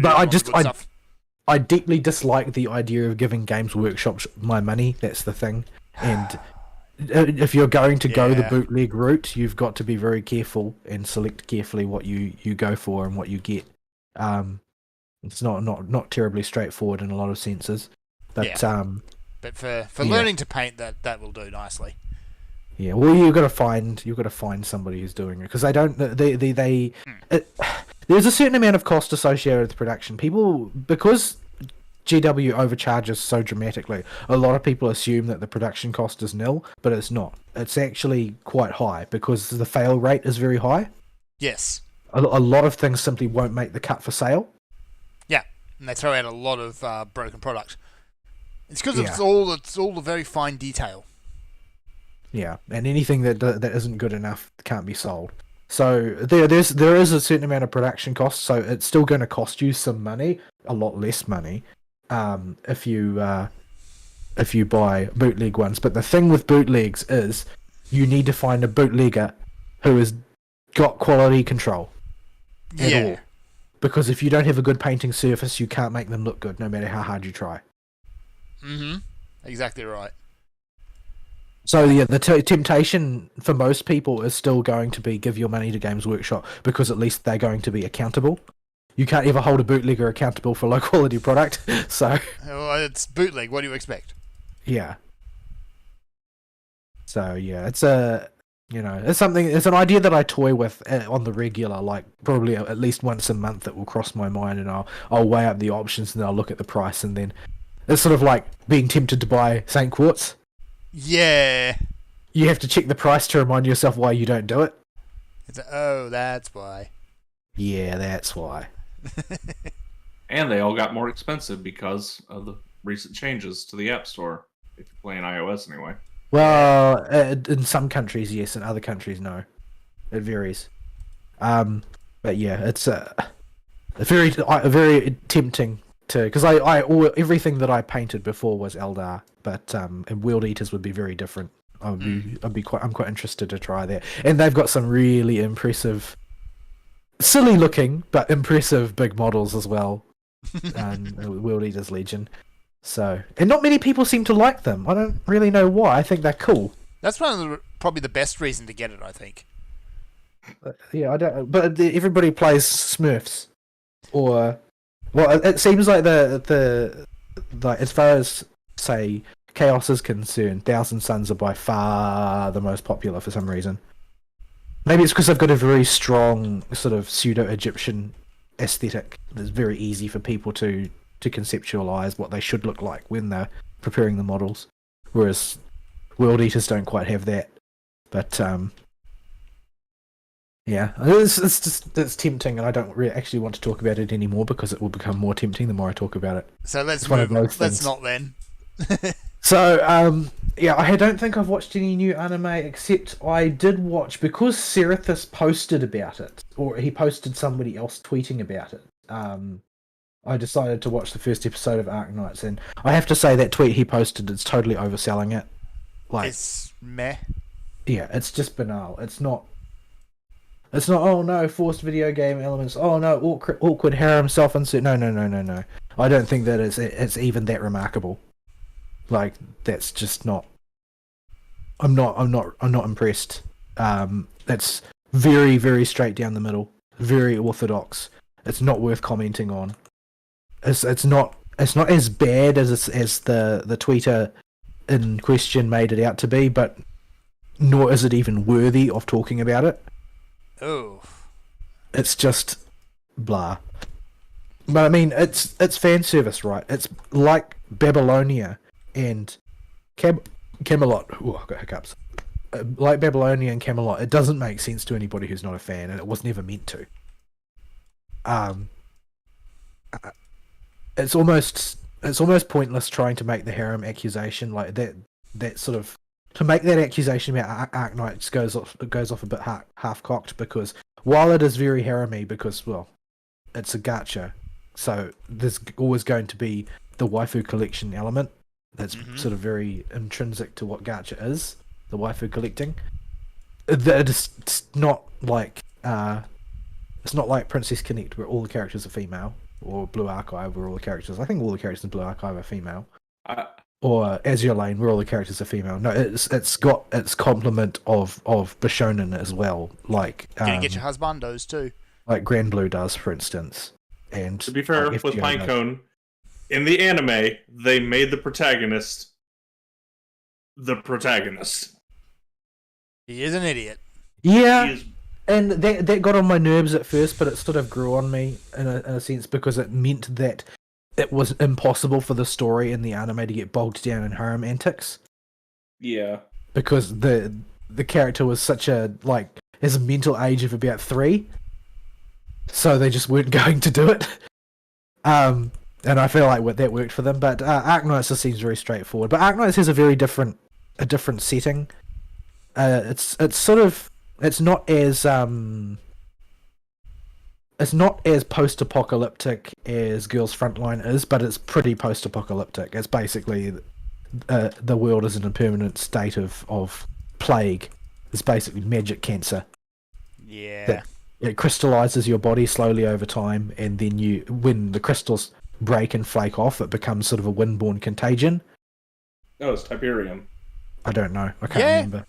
I only played Generals and Red Alert, so I don't know anything about the primary strain of CNC. But the setting in itself is basically, it seems like it's mostly small countries and city-states in a sea of conflict, and most of the military forces seem to be PMCs, much like in a lot of similar settings. But they have gone the route of having nations with a particular national character, which is sort of unusual for a whole cloth fabricated setting. Whereas like in Azure Lane, since it's based on primarily based on World War II, you can sort of see, oh well, there's national stereotypes at play here. But they do sort of artificial countries in Arknights. But yeah, it might turn out okay, but I don't really know. Maybe I'll follow it. It's sort of inoffensive. I don't mind following most of the gacha anime because they're not very taxing on the brain, generally speaking. And you can get sort of a loose feel for what the setting is like of that particular gacha. I didn't continue playing Arknights, not because I disliked anything about it specifically, but because I simply don't have the brain required to play tactics games, even very simplified ones. It's another mobile game that would go on the list. Yeah, well, I hadn't started culling my mobile games at that stage. That one died the death naturally. But I was attempting to maintain it alongside Girls Frontline and Azure Lane and FGO at the time. Yeah, it's just way too much. It's well produced, but it is pretty standard in a lot of ways. But the gameplay does have quite a bit of tactical depth to it. And if you don't, if I had a strong urge to stick with it, I probably could have, because it's a tactics game of the tower defense style, and the upshot of that means that the levels are solvable. Mm-hmm. So if you have at least if you stay in the game and you have a reasonable stable of characters to work with, any problem that you run up against will be solvable. Somebody will have done a strategy for you, and you just have to look for it online, which is something that you don't get in FGO. Even though you can find a strategy to do things, your power floor needs to be very high to use a surefire strategy, because RNG plays a heavy component in a lot of them. A few of those strategies do assume you have certain servants as well. That's what I mean by having a really high power floor. So, yeah, you are... Your roster needs to be extremely well developed, and you need most of the meta stuff. And like I'm running up against the position myself now where a lot of the strategies in the current meta, which is thankfully is a short-term meta, I can't use because I don't have Voyager, and I have no intention of getting Voyager. So yeah, and there's similarly I don't have Sesho and Kiara Summer, who is also important to a lot of the current meta builds. But yeah, the meta is shifting away from quick now, so I don't really have to worry about that persisting for much longer in FGO. But yeah, Arknights has a very dour setting. Everything is terrible forever in the Arknight setting. Yeah. Nothing is ever good. Everything is bad. My favourite character in the cast is Exoci, simply because she's the only one who's chirpy. Everybody else is all grumpy all the time. Well, at least it was as far as I could see at the time. Nah, that sounds about right. But yeah, so the anime is not worth a watch unless you're into Arknight specifically. But it's not because it's cringy harem stuff like the tweeter that Serethus posted suggested. It's just because it's banal and not interesting. Like it's very hard to make that stuff interesting. It's the same way I watched the Girls Frontline anime from start to finish, and it was just it was like eating a meal entirely composed of plain rice crackers. Ugh. Like it's gonna fill the hole, but you are not necessarily going to enjoy it. But it also won't offend your palate. But it may dehydrate you. Although the main way in which it dehydrated me was the amount of alcohol that I tended to consume while trying to watch it. But yeah, it's one standard unit gacha anime, I would say. Not really much else to say about that. Yeah. So I'll leave my week there. I've padded it to try and make up for Ferns in as much as I can. And now we can move on to a break or Ari's week. Do it. What's the time? We need to go to a break. We don't really have time for a break. Yeah, because Ferns got to run away. So I just have to hold my bladder. Right. So I can get through as much of my week as I can. There feels like there was stuff that happened, but there also doesn't. This week has been a time vacuum where I don't remember most of it because I come home so tired. I've been going to sleep at like 10 o'clock and waking up at 9 o'clock and going right back to work. Yeesh. That kind of week. But the little bit I have been home, most of my week was not spent playing video games or media because I just didn't have the brain for it. Like, Abe would pester me to do stuff, and I'd be like, yeah, I could do something in Final Fantasy that I don't have to pay attention for. Like, I'll do Delbrum Reginae with you, because I've done that play so many times I can do it in my sleep.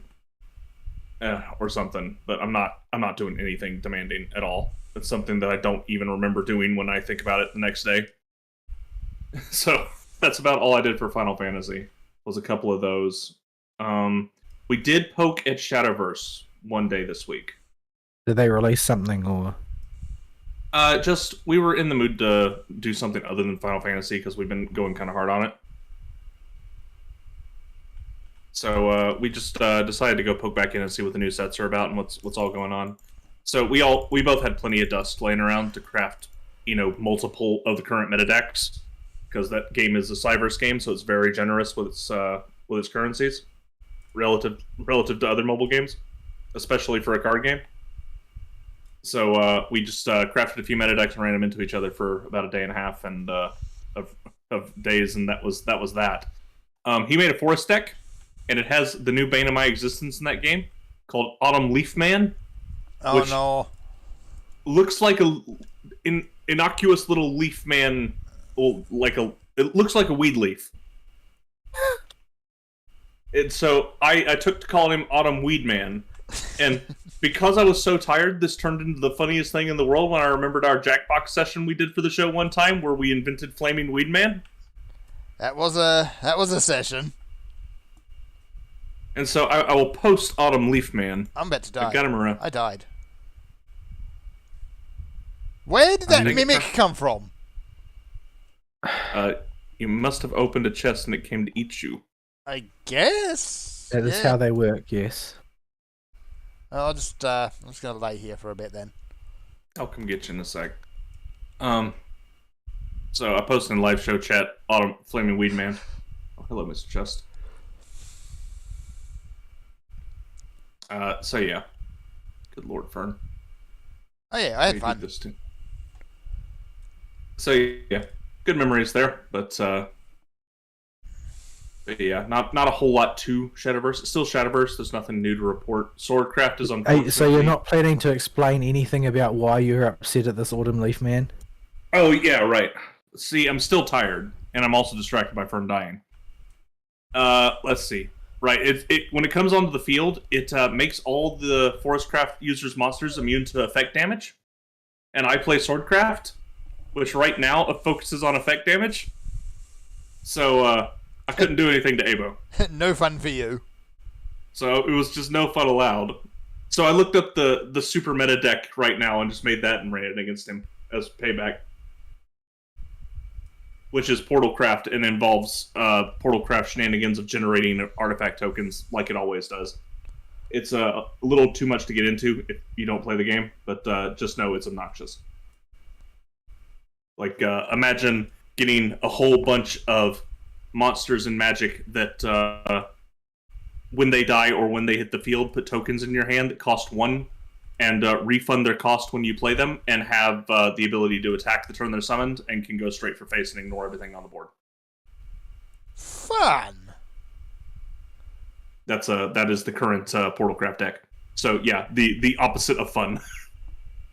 So Portalcraft is still cancer. Swordcraft's in a bit of a bad spot right now. It's a very expensive deck to craft, and the deck just doesn't feel very good to play. It's just slow. It doesn't have any good tempo plays. It doesn't have a way to really hold board presence. You're kind of just putting medium tier bodies with mediocre effects on the board and hoping they stick. And then hopefully you can get to late game and play your game winners. But stalling out right now is really difficult. So yeah. Put that on the bench for now. Wait till the mini expansion of the next set comes out, and hopefully Swordcraft will get back to where it's supposed to be, because Swordcraft and Bloodcraft are really the only two crafts I really like in that game. Any idea when that is coming out? They put a new set out every 3 months, and we should be getting the mini expansion, which is half of the set. They release every 1.5 months. Oh, I need to unpox. Yeah, you can unpox, because I'm not paying attention to you while I'm doing my week. Yeah, I think just noticed I had it. Pox persists through death. Yes. Yes. Fantastic. Oh, it's just fun. No, it's just oodles of fun. Alright. And then, let's see. So, that's Shadowverse. And, what else? Most of my week was spent watching Hololive. We noticed. That's kind of sad, you know that, right? I just have been too tired to process anything, and I would literally just put on Botan laugh compilations and just watch them. This is how fried my brain was. It could have been a lot worse. Of all the things I could have put on, a whole lot of things could have been depressing or way more brain infecting, but Botan laugh compilations probably saved me and everybody I know's sanity. You just put something weird on. I don't know, your brain seems pretty infected, TBH. Lalion. But yeah, it is infected with Lalion. But aside from that, I also, because I wanted to find some Hololive girls that I don't really follow very much or haven't followed in the past, so Botan was one of them. And, no, Botan was one of the ones you followed in the past. Well, Botan's one of the ones I wanted to follow in the past, but there weren't very many clips of her in the past. But they've gotten a lot more prolific lately. She's finally started playing games other than FPSs. Because I liked Botan before, but she just didn't have any stuff. But now she's playing things like Trials, which I know, and I can actually, understand what's going on, instead of like Apex Legends that I have no clue what the fuck's going on. There is guys with the guns and they go bang bang. As far as I know about that. It's also Battle Royale. I got a very brief story about Apex Legends later in the. Well, it seems like the dominant games amongst the JP Holomem are Apex Legends and Valorant. Yeah. Although Splatoon seems to have seized a chunk of the pie recently. So yeah. Yeah, it's the other... like those games, except it doesn't want you mate to kill yourself. Yeah. Oh, what else? The other one I've been watching is Kanata, who I watched a little bit of back when she was with Coco, but now that Coco's not really in the picture, I haven't really kept up with her. So I started watching some of Kanata's stuff again, because she's got a bunch of new clips out that I haven't seen. And that's the thing with the JP girls. I really have to wait for clips to understand what the heck's going on, because I don't speak Japanese. You can understand the word gorilla. Yeah. So Kanata has not changed very much. She is very consistent. A gorilla. Yeah, still a gorilla, and she's still 55 kilogram grip strength. Yeah. It's the same little gorilla angel that she's always been, but she was fun for the first half of the week. And then who else? I got caught up on Suisse stuff because I haven't seen her in a while either. She has a whole lot of new Tetris videos out, and I like her Tetris stuff a lot. Yeah, like you linked me one of her Tetris 99 videos, and I like that game. That game does not like me. But I'm glad to see that, yeah, even the best Tetris players will get absolutely shafted by Tetris 99. Yeah, so my favorite one, I linked for my favorite one, which was a clip of her trying to sing while playing Tetris 99. I mean, to be fair, when things were going well, she was singing quite nicely. And then she accidentally dropped a line block on a very easy Tetris in the wrong spot. And she starts squeaking. And, yeah, the squeak begins. Or someone, or basically everyone, dogpiles her and fills up her board, and she skips half a bloody line. She goes, no. She starts making noises like that. Yeah, she goes, no. She has to start focusing on the game instead of the lyrics. She can't remember them. And that's just how Tetris 99 works. It's, yeah, you're doing well. Here's 80 lines. Yeah, so you can target other players, but usually it's this left default as random. And every now and again, the AI will just decide, you know what? No random. This guy. Well, it's loose targeting. You can't directly target somebody. Yeah, you can't directly target. And even if you did, you have no idea way of knowing who is who. So. Yeah. So those were fun. So I followed and got caught up on all of them, which was nice. The JP members are still fun, even though I've been watching more of the English stuff because it's easier to follow. I don't have to wait for somebody to translate it. So it was nice to go back and see what they're doing. Yeah. What else? Right, the Apex Legends story. So this is going to munch into what we did right before the show. But on Friday, after the Death March was over, I got home and I managed to finish a little early on Friday. So I took a nap and I got on, and me and Abo were like, okay, we want to do something, but we kind of don't feel like Final Fantasy right now. Let's try and find something to do. And he goes, Apex Legends is free, and it's supposed to be fun. I'm like, I don't know. I've really heard mixed things about it. And I just hate Battle Royales, like generally. Yeah. I don't like it at all as a format. I think it's dumb. Fall Guys is the closest I'll get. I haven't really sat down and played a Battle Royale before. My objection to them is the same objection that I had to League of Legends, essentially, which is that you can block out a huge amount of time to accomplish basically nothing. Yeah, and at least in League of Legends, if you get teabagged, then number one, you can move on with your life, and number two, it's you at least get to play while you're getting teabagged. In Battle Royale, you may simply get to not do anything for 15 minutes and then die. And this was my experience for 2.5 hours. Yay! Oh, that's a big room. And that's also the exit room. Here's what I'm gonna do. Yeah, do that.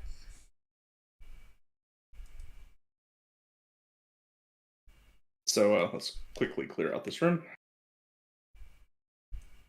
And so it was a disaster. I hated every second of it. I don't know how the Zoomers do this. The Zoomers don't know anything else. They all grew up playing Fortnite. There's nothing else in their world. So we grew up playing boomer shooters, Doom, Halo, normal ass shooters, relatively speaking. I don't know how you get good at a game like Apex Legends, because by the time you've got your weapons and your loot on the map, you're there, and you get into one firefight, you lose the firefight, and you're back to the loading screen and have to start all over. Yep. Do you play, or do you just watch streamers play if you're a Zoomer? Yes. That's a valid point. I have no idea. And the other thing is, because all the weapons you get are random in Apex, you don't spawn with a weapon. It's not based on the game mode or anything. There's only one game mode. You don't have the ability to practice with a particular weapon, because you don't know if you're going to keep getting it. So you don't have a chance to really learn the gunplay. I think people they practice by playing in grotesque quantities of the game. Yeah. It was an awful experience for the 2.5 hours we played. and I was very vocal about how much I did not like it while we were about halfway through it. Like, this was terrible. So I went looking for something else to play. And I was still kind of in the mood for a shoot or something. And I did some digging around about what's a popular shooter right now. And on a whim, picked Splitgate. Because people were saying it was fun.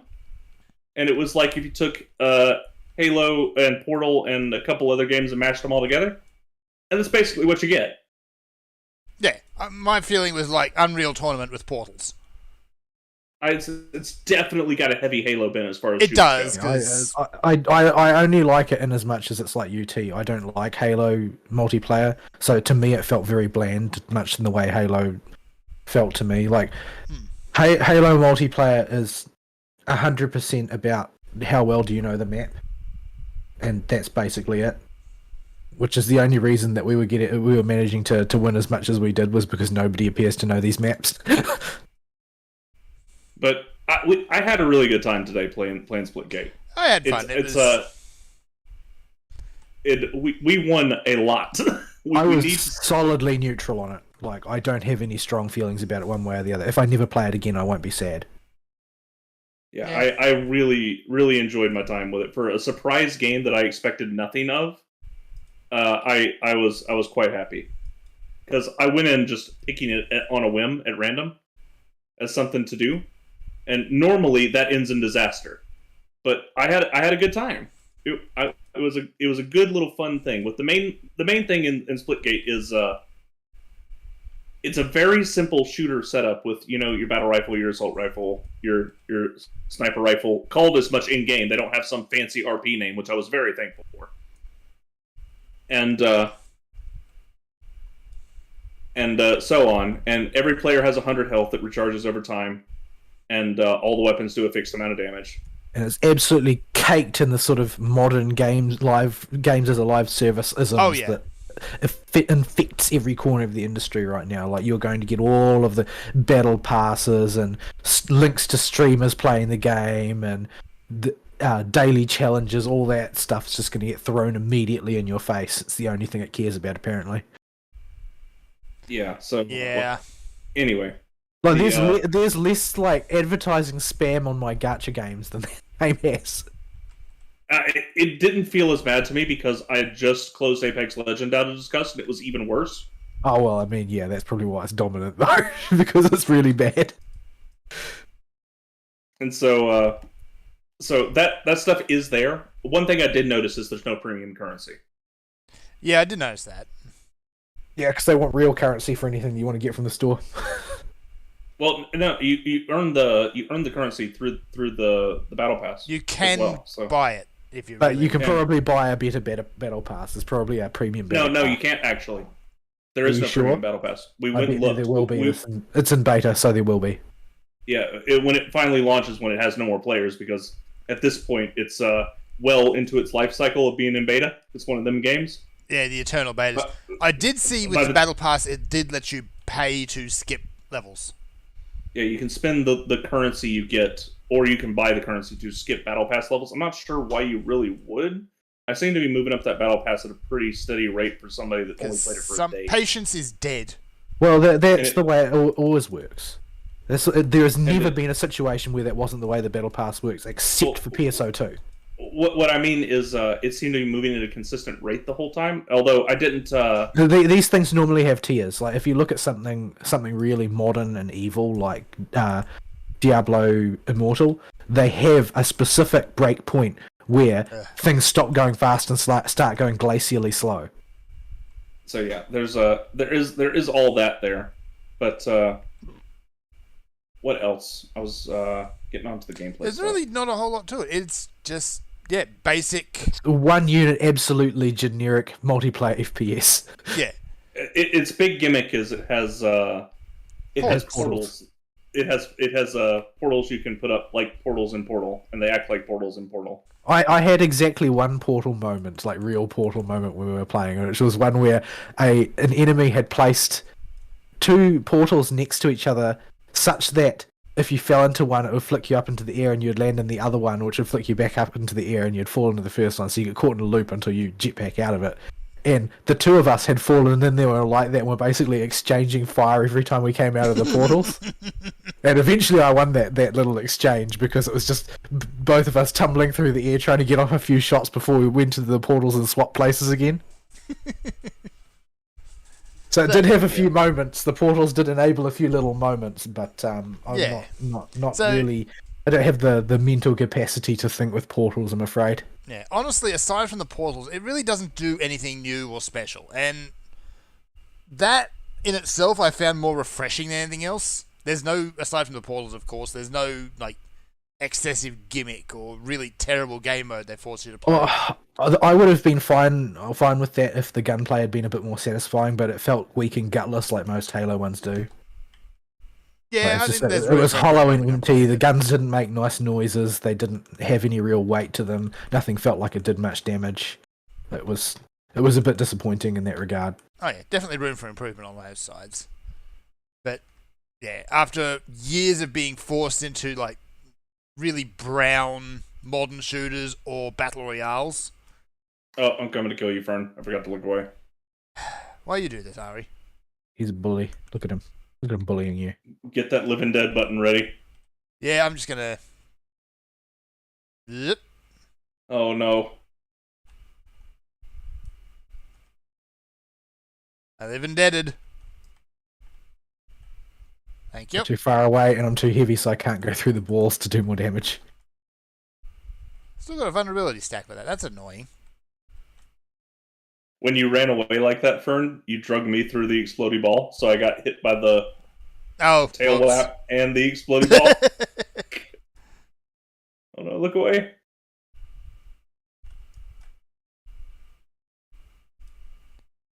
Weepy weep whap. He's gonna die. There you go. If I just push this button, It should put you right over there. Yep. So So, yeah, yeah. it was a fun time. It's not something I'm gonna go out of my way to play. No, But- as far as like time killers go, I have any number of other ones that I would play before that one. Like I think as far as like a couple of hours of quick afternoon multiplayer goes, there are things that I would rather dig into, like Deep Rock Galactic or Synthetic, ones like that. Ooh, Yeah, I think the game would be infinitely improved if you could do full mag ejected. Oh, full the mag game ejected. yelling at you for ejecting a full mag. You scrub. So yeah, that was a game I played on. I enjoyed it a lot more than these two did. But I enjoyed it Halo enough. is It's a I great don't second think the right. round. Halo route's required to enjoy it. Like I think that my point of reference for FPS is too far away from it. Like for me, it's sort of like this is similar to somebody who only plays military shooters trying to cope with that. Like it's just not doesn't have the same shooters. factors. yeah, it's So I don't know if I'll boot it back up again, but for a surprise game, I was quite happy with the little afternoon I got out of it. To me, it seemed like what I would expect if I was to select an FPS at random and play it. It seemed like it was within the diagram that I would expect to get, because it's sort of like it is at the exact average point of every FPS on the market, plus with portals.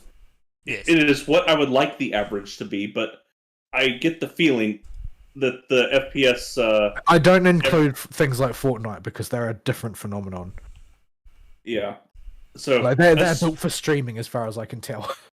you do have one factor with me liking the game as much as I did, and that Apex Legends was just awful. Yeah, you had a contrast going. Like I was coming off a terrible game and a brain drain week, but holy crap, it was. Oh, there's a board on this floor. I guess we can go find it. It's right over there. There it is. So yeah, But- after playing but yeah. something like absolutely banal like Apex, anything would be an improvement. Well, Apex isn't even just banal.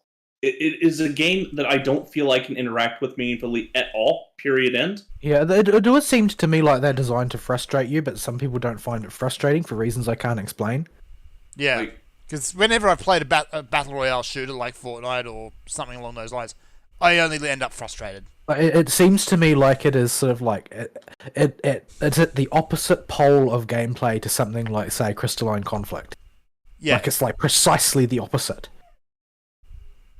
you just don't have an opportunity to continue learning from your mistakes in that game, in Apex, at all. You lose, and that's it. You're back to the main menu, and you're auto queued up again to go into the next game. Like, okay.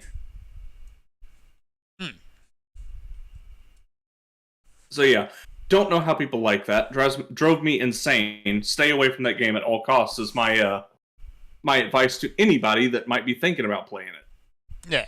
If you want a battle royale, go play Fall Guys. Maybe if you're 12, it's different. We did I don't encounter an alarming number of 8-year-olds. Well, that was in Splitgate though, which is more Splitgate, yeah. like that wasn't Apex. Apex, I imagine that it's going to be even worse. Yeah, I did not have to put up with team chat because they allow you to queue as duos in Apex.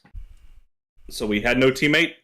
It was just us, me and Ava playing, and the download for that game is also another one that has freaking gigabyte bloat. The thing's 64 gigabytes. Well, it's probably got like every promo they've ever did built into it.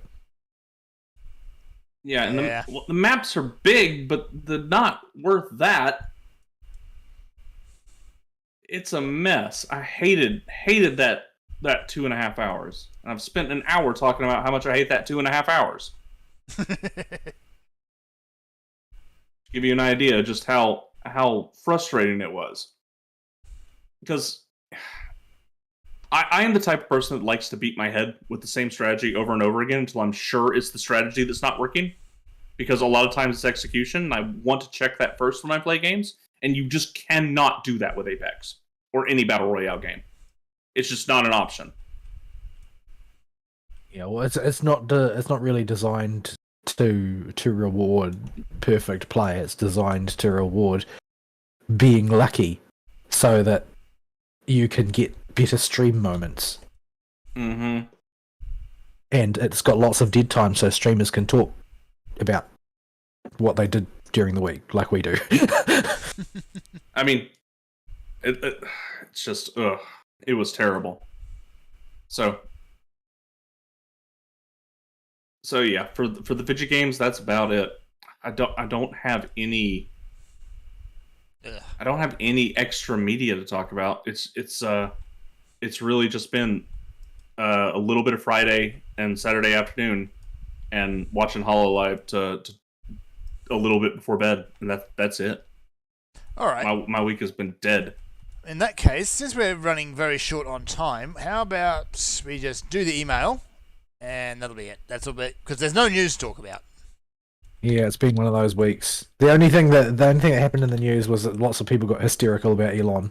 That's pretty much it. It's been incredibly and deeply amusing. It's been delightful to watch. Yes, very amusing, but also not really important. Although, I mean, that's only from a certain point of view. I'm going to die. I'm going to freaking die. You just died. Yes, that thing had it in for me. Yeah, it's that whole Elon thing. I think is sort of interesting because it's watching the cathedral get their shit pushed in, but it's not really gaming news, and it's not going to affect the gaming sphere at all. No. We won't. It may no. I was going to say, well, we can see what the policy changes may say, and if that'll affect reporting, but that's not gonna do anything. That's me stretching. I've seen the blue chicks talking about how they're going to leave and make their own Twitter with blackjack and hookers. They can't because they have somewhere they're going to. They have somewhere they're going to. It won't be what they think it is because they think that they represent the majority of Twitter, when in reality they represent about 300 people tops. But they do have a place that they're going to, and they was talking about how we're not going to have censorship on our platform like Elon. We're just going to make sure that we have an algorithm that gets rid of all of the bigotry and misinformation. They're going to go to Pillow Fort. I don't actually remember what the thing they're going to is called. I think it's called Tribal. It's called Tribal or something. Oh like that. Tribal's another one. Which No censorship except that the algorithm will get rid of all of the bigotry and misinformation. Yeah, no censorship except the censorship we approve of. Let's go this anyway, way. that's Elon. Where I was going to park myself on the exit so I could look at the email. You do that. Well, the exit's over here. Here, we can go to the next floor, and while we do the next floor... Honestly, you guys just can't be trusted to read things. Like, bad things seem to happen when you try. As bad as when I try to snipe things? Right, let's see. Dear No Excuses. So, apparently a bunch of modders had this idea of mixing up Duke Nukem 3D, Heretic, Blood, and bits of XCOM. Somehow they even managed to make it mostly work. And thus AMC Squad was born. I say mostly work because it has quite a bit of jank to it. Probably due to the build engine its usual hang-ups with enemies and weapons being under or overpowered. The first story mission wouldn't be out of place from the first episode of Duke 3D, however the mod shows its true colours with the second story mission, practically Doom 3. You go from fighting the aliens of Duke, specifically the Cycloids of Duke 3D, not the Rygeltians of Duke 2, to combating demons invading from another dimension. Unfortunately, this variance in maps is only present in the story missions. Side missions are kind of boring and don't have any special interactions.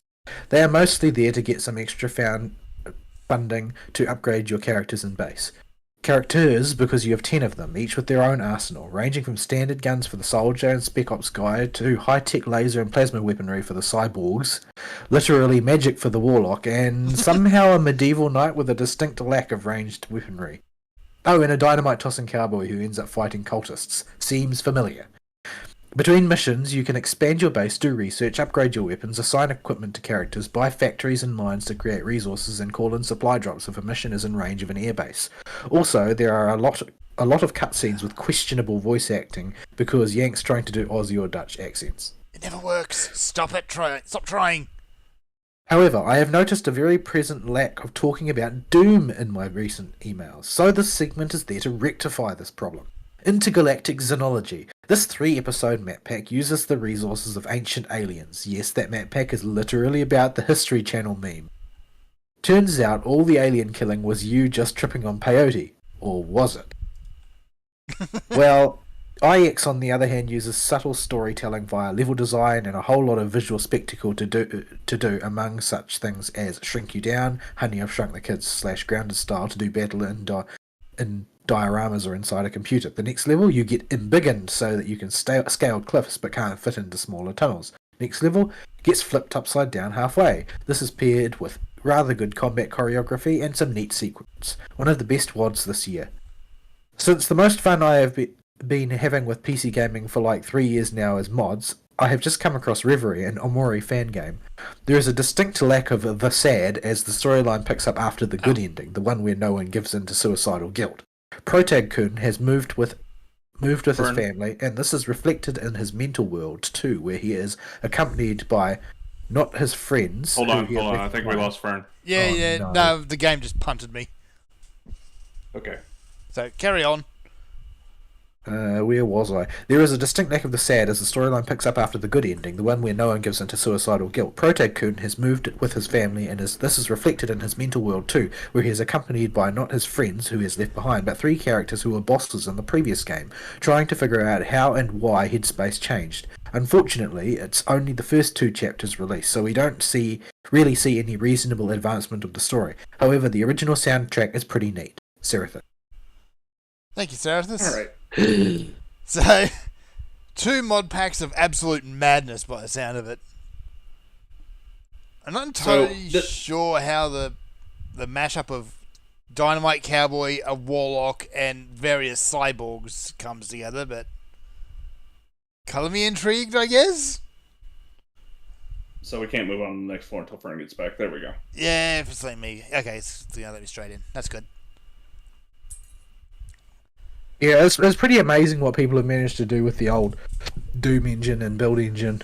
But yeah, I don't know if I've got the time to tinker with all of these things. Oh, I yeah. can barely play any regular video games.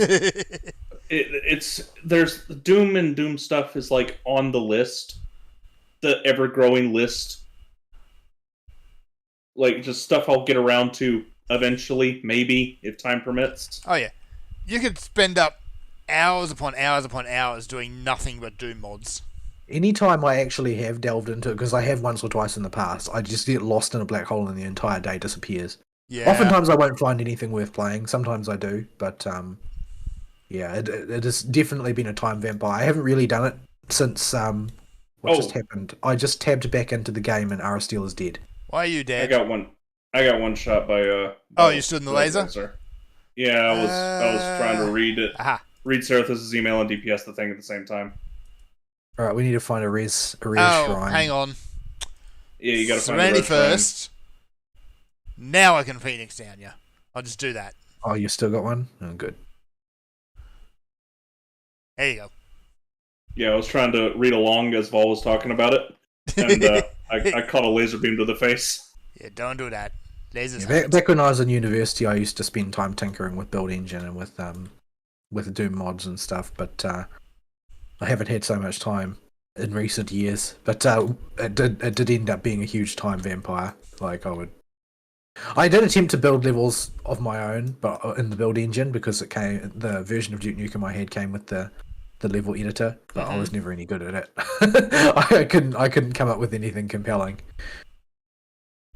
Yeah, I can never get my head around how that whole system worked. It was surprisingly simple once you got the hang of it. It was surprisingly well documented by the version of Duke Nukem that I had. Like it had instructions on how to use it that came with it.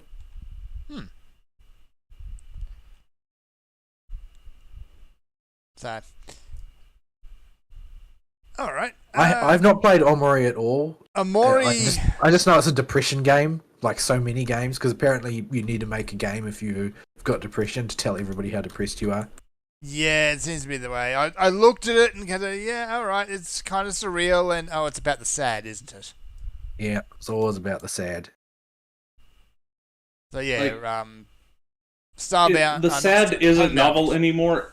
Every indie game is about the sad now. Yeah, yeah. Stop making games about the sad, please. I think at some point it was decided that it was fashionable, and so now everybody wants the Games for Impact award. Yeah. Foreshadowing. You like my foreshadowing? Foreshadowing.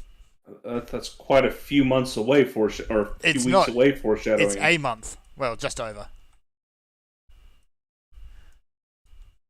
But that's some heavy foreshadowing. Oh, I got the double dot. That's always seems to be the thing that allegedly make games about depression and all that, but it's always about exploring some sort of surreal headspace. And I got news for artists. Everybody's headspace would look like an eldritch landscape if you looked into it. You're not special. I don't know why this feels like it needs to be said, but it seems like every artist thinks they got some wackadoodle special headspace that they need to project. Well, that's because they're all just toonies. Toonies? Like, all of them are toonies. Like, everybody's headspace is a little wacky. Yeah, it's not something that's unique, but every artist thinks that they're unique. That's the way artists are. If they're too much of a misfit to hold down a real job or whatever, they assume it's because they're special in some way. Yeah, let's just stop making so many games about the sad. Yeah, I mean, you can make games that are very similarly about exploring psychological crap. Oh yeah, absolutely. That aren't just like you trying to tell everybody about the sad. Now, admittedly, Omori, I think, does a better job than most, but almost all of them, the message gets lost somewhere along the way. Yeah, Omori... I watched, by contrast, I watched Fauna playing What Remains of Edith Finch. Oh, yep. For a walking simulator was actually kind of interesting, yep. relatively speaking. and they used a lot of interesting techniques to tell the story and so forth. And there was definitely a lot of the sad in there. There was a lot of characters who clearly had the sad or something with it, something like it. Mm-hmm.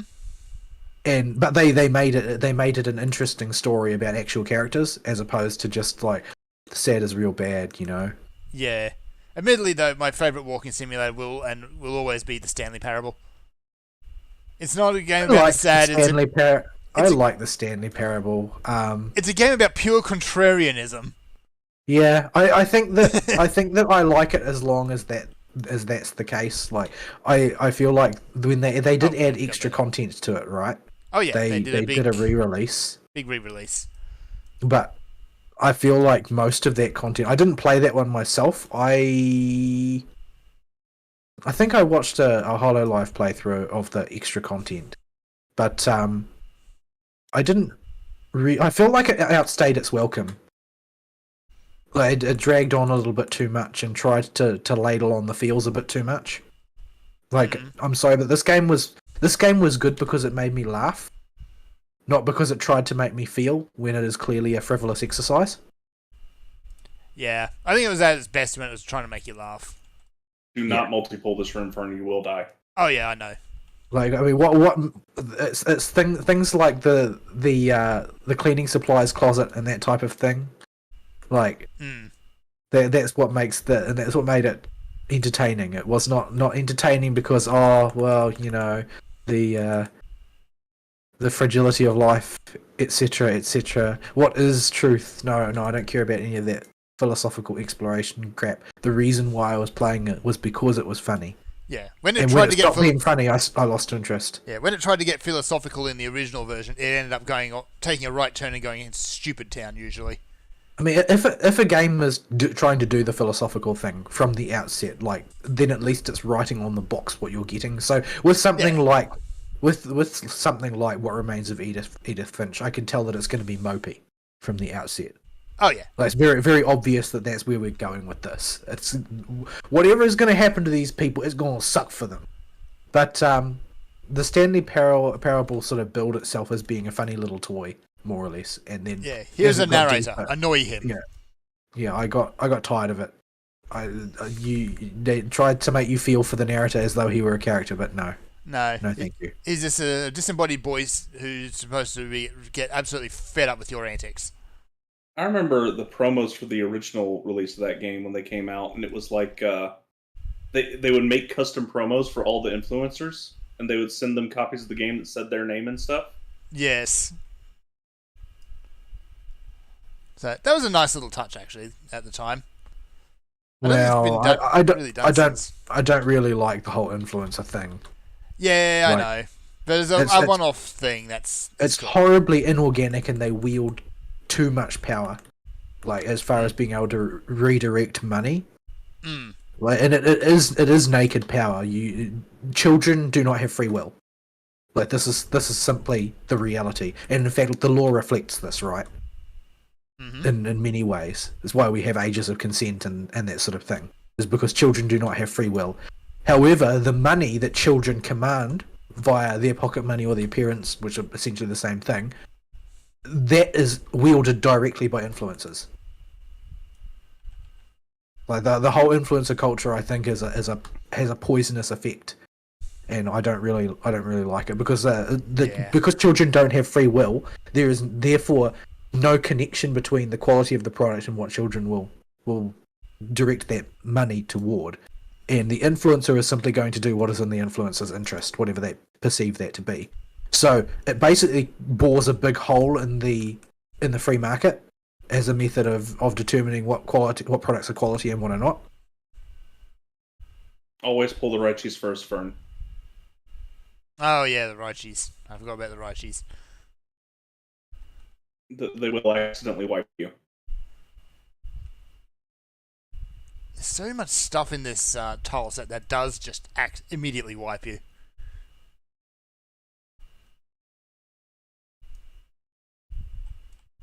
So yeah. What else was there? I think that was about it for the email. Mm-hmm. Yeah. Pretty much. I will probably dust off and try the redone Stanley Parable at some point. I don't really like the price tag they've stuck to it though. It's probably a little bit too high.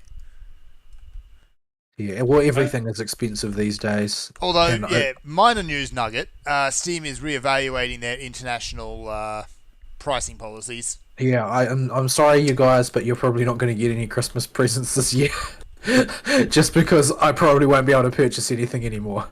Yeah, They're looking to cull all the rest of the purchasables. Like last year, it took me a while, and eventually I just found one game and gave it to you both. Yeah, it takes me longer every year, and if they adjust the prices again, they'll probably adjust everything to be out of range. So, yeah. Yeah, it's I have to go through and expand the list every year to try and find stuff that might be on use. Well, it won't be anymore, but I would throw stuff on there that I was fairly certain would be a universal price in every zone, so y'all would have something.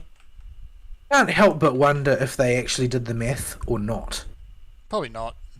Whether they decided the number of people whose spending will just decrease because of the decision that they made, whether that was actually justified to lose that spending in light of the extra money making from the price adjustments, or whether there was some other extra legal reason, some other legal reason that was driving it, like it was actually illegal for them to charge certain prices for certain things given the particulars of the contracts or whatever. Yeah, there's got to be a reason behind it. I would like to think so, but there isn't always. That's the thing. That's the thing, yeah. If there was good reasoning behind business decisions, do you think Overwatch 2 would be in the condition that it is? At this point, well, no, because basically Blizzard's dug themselves a hole for absolutely no reason. I mean, from what I can tell, from what people have been saying, their new Halloween event thing that they've implemented there's a lot of love and craft has gone into making it into a really good event, but the actual product in which it's embedded is a pile of trash. So the actual experience of playing it is good, but the experience of actually owning that product is abusive. That seems to be basically Blizzard's whole corporate outlook over the last maybe 10 years now, or just about 10 years. But it seems to be sort of reaching its apotheosis at this point. Yeah. There's obviously people still at Blizzard who are there for the love of the craft, but they're not the ones in charge. Are you tired of the auto heal penalty? Auto heal and I the heard honor. this whole floor set, and we got to end soon, so I'll just get to the boss. Yeah, let's just blast through the boss. Oh, okay, you're going to do that, are you? All right.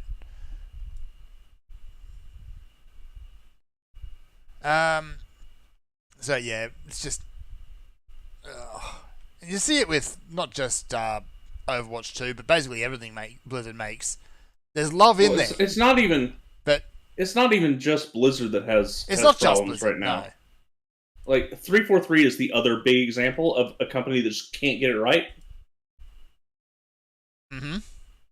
No matter what they do, their business people seem to be ready to sabotage them at every turn.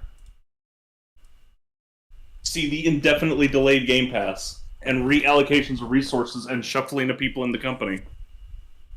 Hmm. They still don't have split screen yet. Nope. Alright. I forget what this guy does, so we're just going to jump in there and smack on his face. The donuts and lines. Oh, right, the thanks, donuts and lines. Tanky Sans, yes. Boing.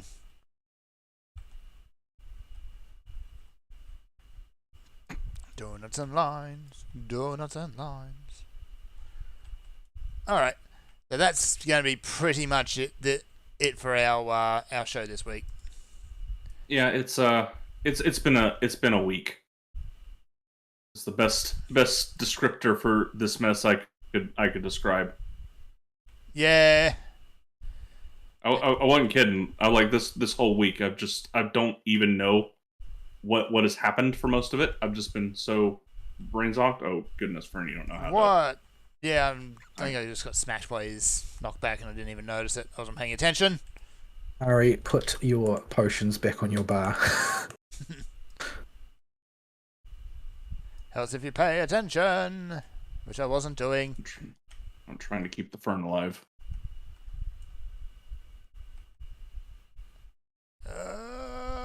Gotta do this properly.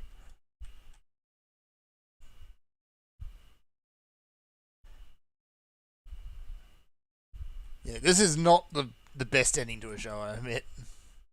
Yeah, this is had a feeling this would happen, but there wasn't a whole lot of way to avoid it. Yeah, it's just kind of how this boss do.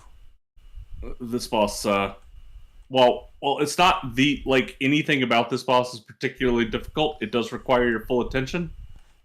Yeah. It's just enough attention where if you don't pay attention, I need to find lucid dreaming. You do. Oh boy. Oh no. Okay, you're okay. Why me? Because he doesn't like you.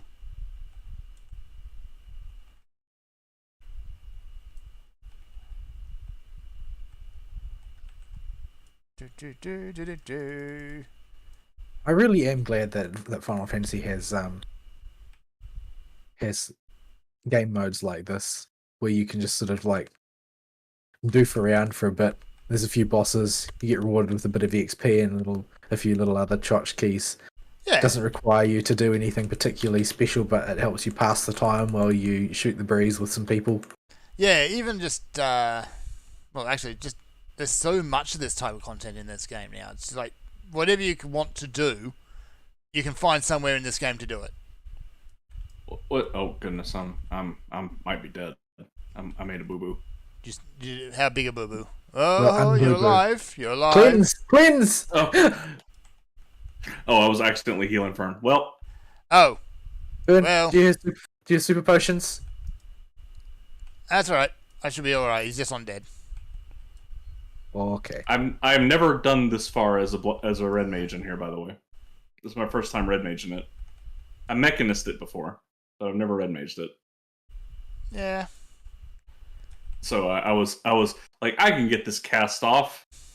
No. you can't. Yeah, this is how I can tell that Ari doesn't normally play Magic Casters. Yeah. He does not know when he can greed, which is almost never. Yeah, if you're ever asking, can I get this cast off before I have to move? The answer if is you no. have time to ask, by the time you finish that thought, you're out of time. You need to already be moving on instinct because you know. Yes, because no. Yeah, it's I play Dancer, I play a bit of Reaper, Dragoon, mostly play Astro, Paladin. None of these have to sit there and go, can I keep casting? Yeah. Alright, we need to get out of here. Alrighty, Fern's got to run away and work again. Still. All right, folks. Hopefully, I won't be as dead next week, and we can actually talk about something. Well, we've got Hopefully. to wait for something to happen first. Alright. Oh, maybe Run us out. the world will explode. See you next week, folks. Sayonara. Bye bye.